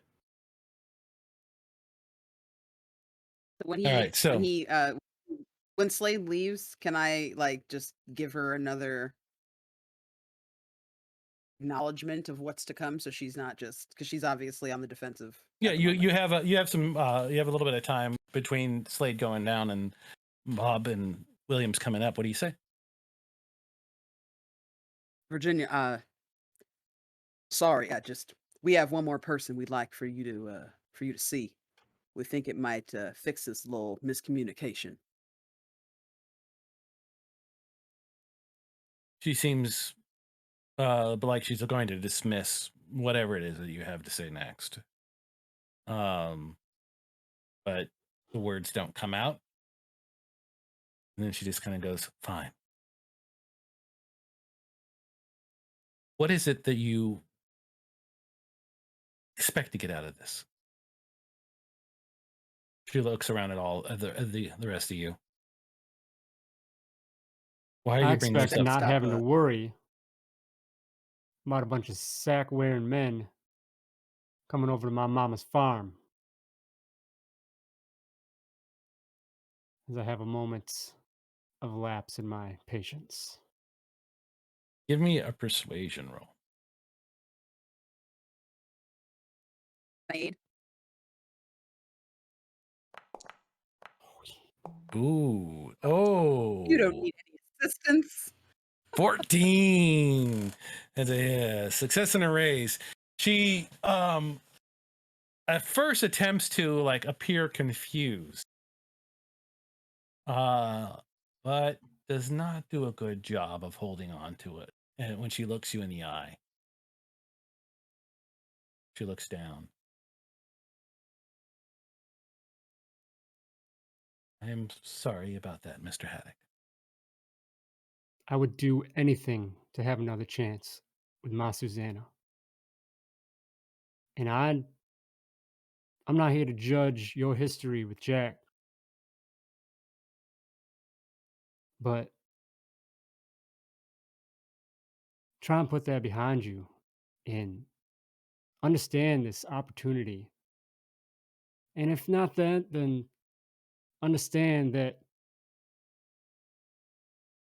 there's no need for what's going on.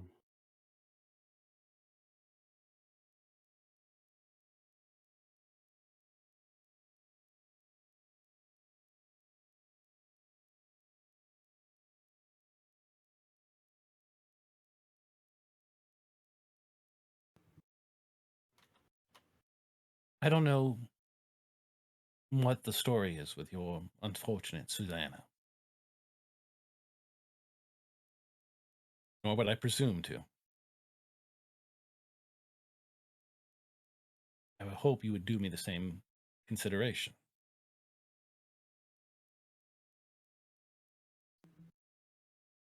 I can respect that. This is about the time that Williams and Morrow come up the stairs. Could there be a brief exchange on the way up the stairs? Sure. Now, you speak truthfully up here. This is the second step in making things right. And if you make things right here, you have my word that I'll do my best to get you back to your family. You know who this is? Yeah, I know what this is. And you understand what she's been doing. Be honest. We're almost there. As Morrow and Williams comes up the stairwell, she kind of looks over at the noise. Who's coming up next in this little game of Virginia Slade? This is your life. And you see her reach over to the dinner utensils from the small meal that she was having and grab the steak knife there and grip it. Her knuckles go white as she see Captain James William come up the stairs. She goes, I'm sorry. I'm so sorry. I misjudged you. She turns to look at you, Jem. She goes, you did what my boys couldn't.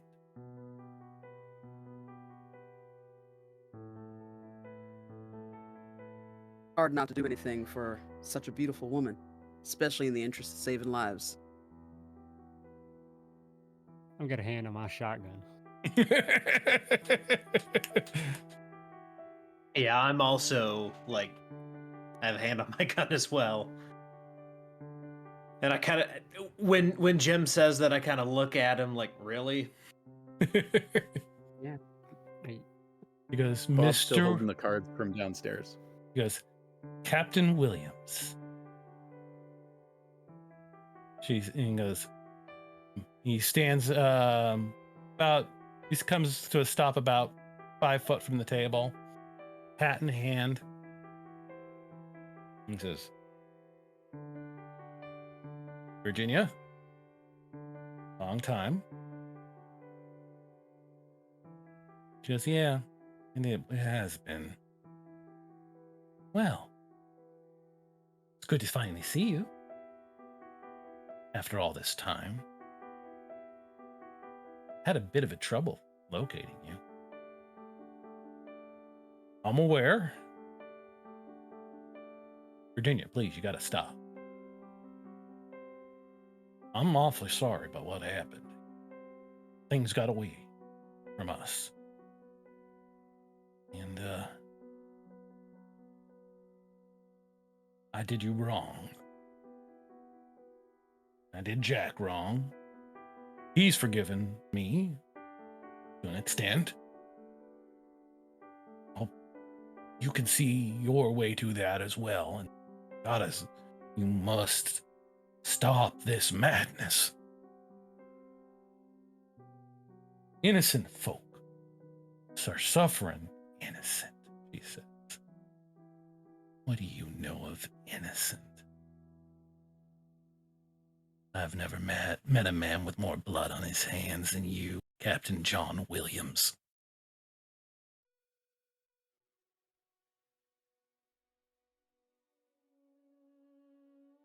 Now, please, Virginia, come to talk about this. Well, do your talking, Captain. You can see this sort of seething rage boiling behind you. She's sizing up Williams and the rest of you now. He's just not close enough to her to make a lunge. You knew if he can, but you're pretty sure that if he came any closer, she'd try and put that knife to use. Does anybody intervene in the conversation? I actually take a step back and just, I even say, whatever happens, happens. It's your vendetta. I'm standing there, ready to club her over the head with my shotgun if I need to. Oh, so. Back to that, are we? Yeah. We didn't get enough of that. So. Old habits. Yeah. I didn't get a turn last time, so.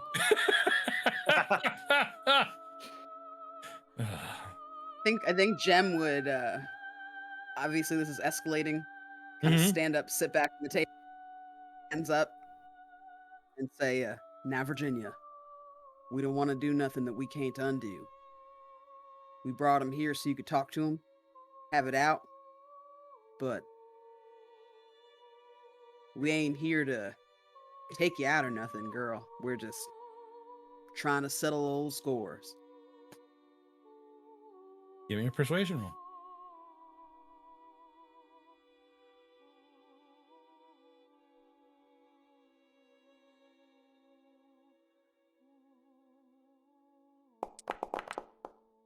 Get it? Oh, nicely done. That's the success and a raise.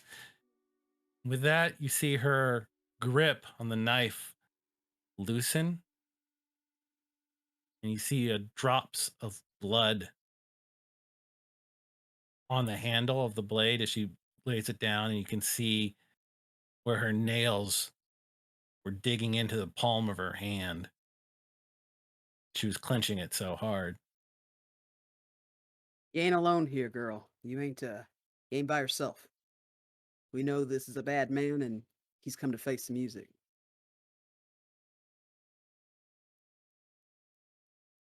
All right, so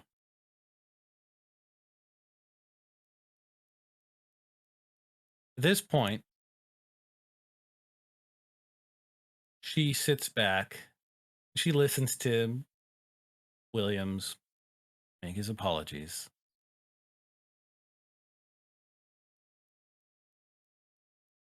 She tries to maintain her calm as she does so.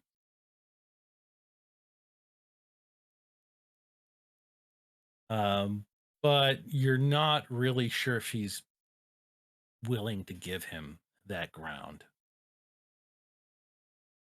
And frankly, she won't. You get the sensation that she will not, unless you actively do something to convince her as well. Me Well, specifically or everyone? all of you. You've scored 4 successes on calming her so far. You're not sure what it'll take, but the only person who hasn't made an attempt yet is Clayton and Morrow. And I'd like to I've hear got your an idea for arguments. Bob. Bob might step forward, not quite brandishing his agent shield yet, but maybe drop to a knee so he can better look her in the eyes. Now, Miss Virginia, you and I both understand that a door has been opened. Sometimes doors, when opened, don't close so easily. Captain Williams here might be able to help close the door that you found and that you unlocked and you left open. And if that door were closed, I think that you and I would both sleep better at night. Why don't you let him help you so that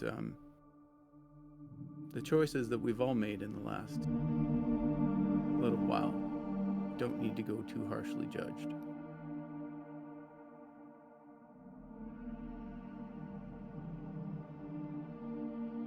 All right, give me a persuasion roll. Okay. Maybe I will drop open my vest at that point and let her see an agent badge.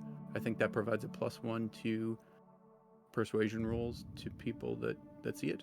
But it may not be applicable here because she's a necromancer. Yeah, she may not yeah. Kind of have a different the agency Necromancers kind of has totally care about the law. the agency kind of has a different reputation with necromancers than with necromancers. Yep. But I'm in a way I'm trying to offer a plea bargain. Okay.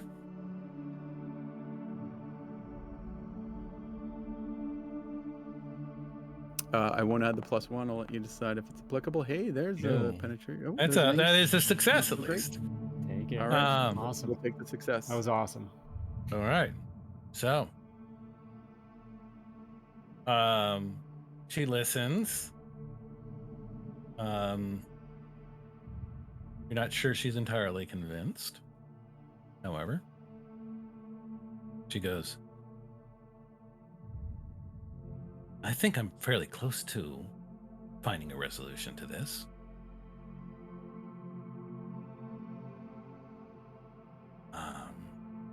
We're not far now. Certainly. He begins to smile. I think Bob looks back over his shoulder in whatever direction the church is. or maybe it's forward, but yeah. It's just Captain Williams needs to understand the finality of what he has done. And once I'm convinced that scales have been balanced, I'm sure we can all come to a happy conclusion. And with that, I will make my attempt. So Clayton sets his whiskey down. He takes a deep breath. And he goes, "This is gonna sound mighty strange coming out of my mouth. But we got 20 years worth of corpses piled up in this little game of back and forth. Several of them are fairly recent, and hell, the most recent ones I'd say are innocent.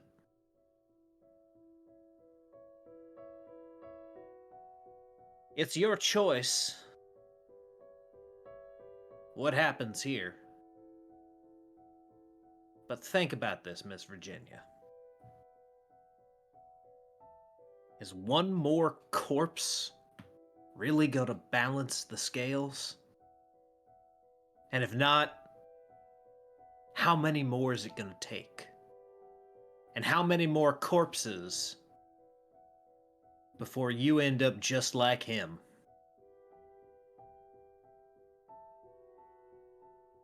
I don't know for sure how that was shot, but I'm willing to spend a penny for some sort of narrative intrusion that would allow there to be a mirror over top of Virginia's shoulder, and like to have that scene shot with Clayton looking at Virginia but also seeing himself in the mirror, because that just sounded too much of a good thing to not have Clayton speaking to himself.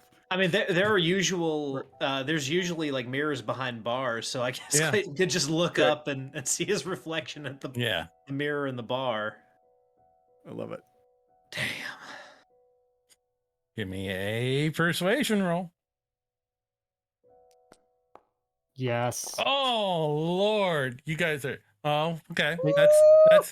That's You got a minus? 6. Oh, you're wounded. He's wounded. He's wounded. So that's a 6. That's another success. You should take 2 + 1. Probably. Yeah, sure. Let's do it. Let's take 2 All right, we're taking 2 + 1s from the hunting grounds. Thank you, hunting grounds, for making this moment all that much better. And then with that brings the total of successes on this one round to let's see, that was 7 successes on this persuasion. 7 is a good number. Something in her seems to break.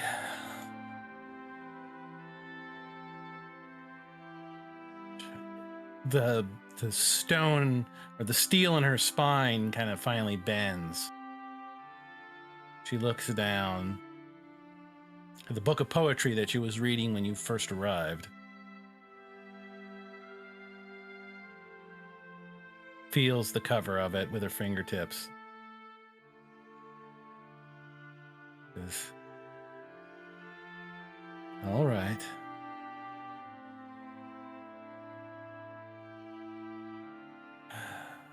All right.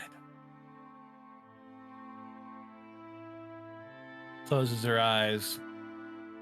You can see tears begin to roll down her face as she finally she tries to find that place where she can let go of this pain.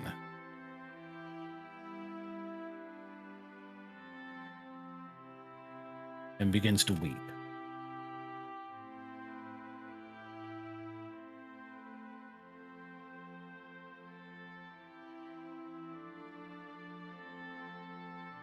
You all sit for a few uncomfortable moments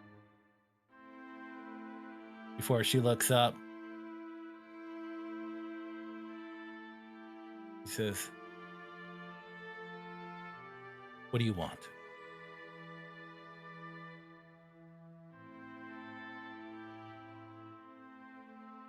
Mr. Williams?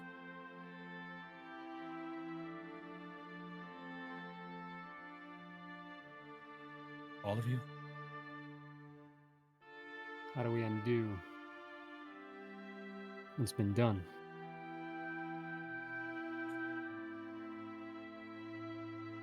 Their skulls are in my room.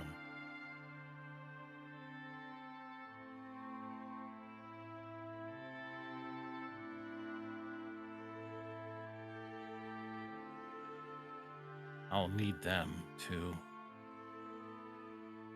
put them back in the grave. Might we take on that task for you, ma'am? No needing you having to ride all the way back out there one more time. No, I mean,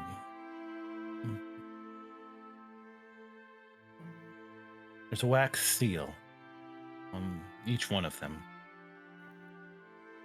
You can break that, it'll end the spell.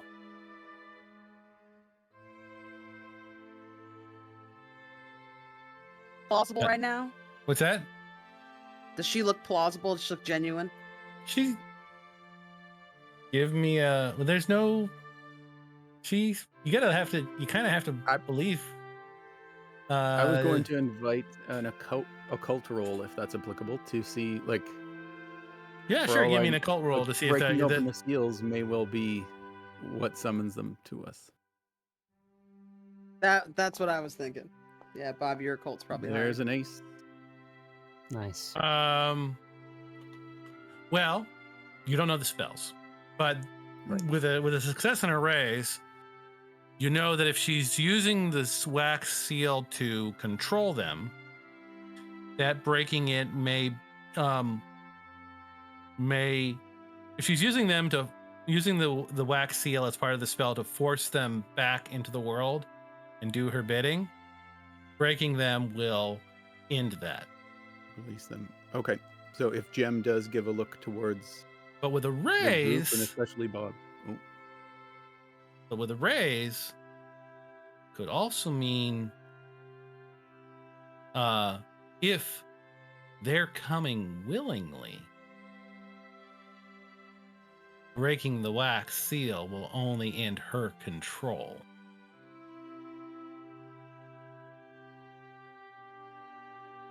And they With thereby that- slip those bounds. And with that, I think 8:30 is a good point to call the game for the night.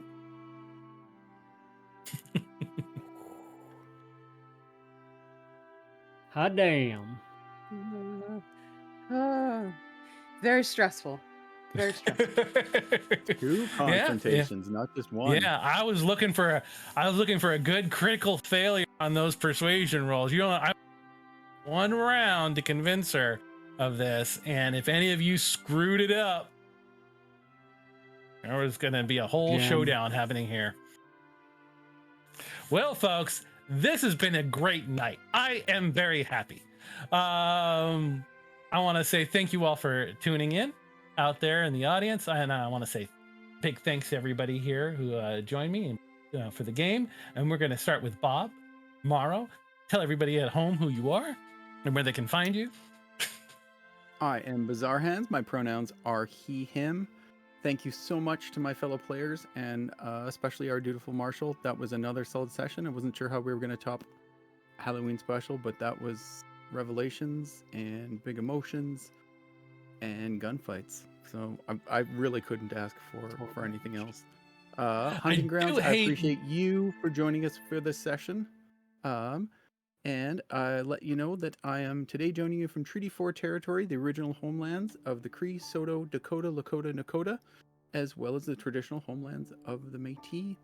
I look forward to joining you next week and finding out just what Miss Virginia has in store for us. I'm going to go counterclockwise, just like a reverse of the introduction. And so we're going to Amy next. All right. Thank you all for being here. I am Todd Moonbounce. You can find me online at Todd Moonbounce on Twitter and Twitch. Stream regularly there.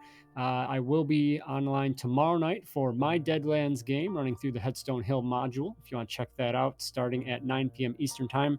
I'm also one half of the Dungeon Jedi Masters, a podcast and much more for the Star Wars 5th Edition fan conversion. Check that out, dungeonjedimasters.com. Tomorrow we have a new narrative radio show podcast coming out, but I will let Tula Batunde tell you about that when we get to her. Next up, Clayton. All right, guys. So once again, my name is Ryan Howard. I am the creator and host of Rollin' Bones with Ryan Howard, which streams every Monday night right here on Twitch at twitch.tv/RollinBonesRyan. It starts at 8 p.m. Central. This week, I did a beginner's introduction to Mutant Crawl Classics from Goodman Games. That is currently available on YouTube. So if you go to Rollin' Bones on YouTube, it's the most recent video, Beginner's Guide to Mutant Crawl Classics for anyone who is intrigued by role-playing in the post-apocalyptic wastelands of Terra AD, or if you love Dungeon Crawl Classics, or if you love Goodman Games, or if you just want to hear my voice for an hour and 48 minutes. And next up, we got Jem Freeman. Hey everybody, Jem Freeman, also known as Candace the Magnificent. Great game tonight. Really, thank you so much for coming. You can find me on Instagram and Twitch, Candace the Magnificent. You can find me on Twitter, Discord, and Reddit at Candace. God said tomorrow we have a really long coming out. Brand new show called Scattered Choices. It's going to be amazing. My character's name is Tula Batunde. She's a Twi'lek with a heart of gold, but a real mischievous streak. So please definitely give us a listen. Oh, you cut out there. Sorry. Give us a listen, and then you said... Oh, just listen. Tomorrow it'll be launching on Spotify and anywhere else that you might be getting Dungeon Jedi Masters, and you guys will find our very first episode. And please head on over to my YouTube, again, Candace the Magnificent, to watch my very first ice cream review that got posted earlier today, I think. Oh, excellent. I want to say thanks, everybody, for tuning in. You guys did great tonight. I'm sorry that we got into a corner here where I had to role play against myself. Beautiful. You were amazing. It was so good. Hard. That is so hard to do, and you nailed it, Cheyenne. So A+. Table tennis for one person. Yeah. Not what I usually aim for, but I had a good time, and I'm glad I had you guys here with me. It was a lot of fun. To that end, I do want to say, before you cut to the single shot, you guys have earned another point of conviction.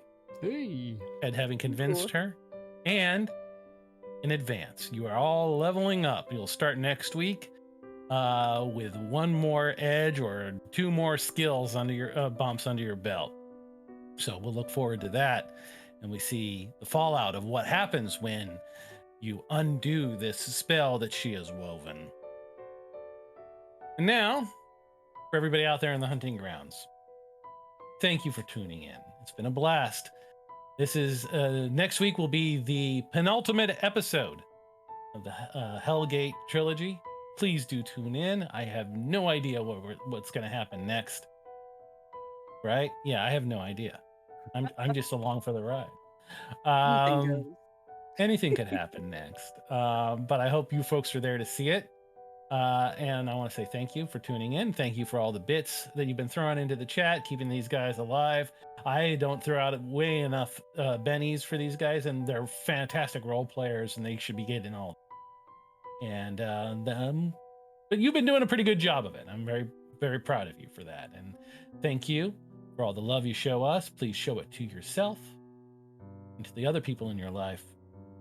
We're here for each other. Good night.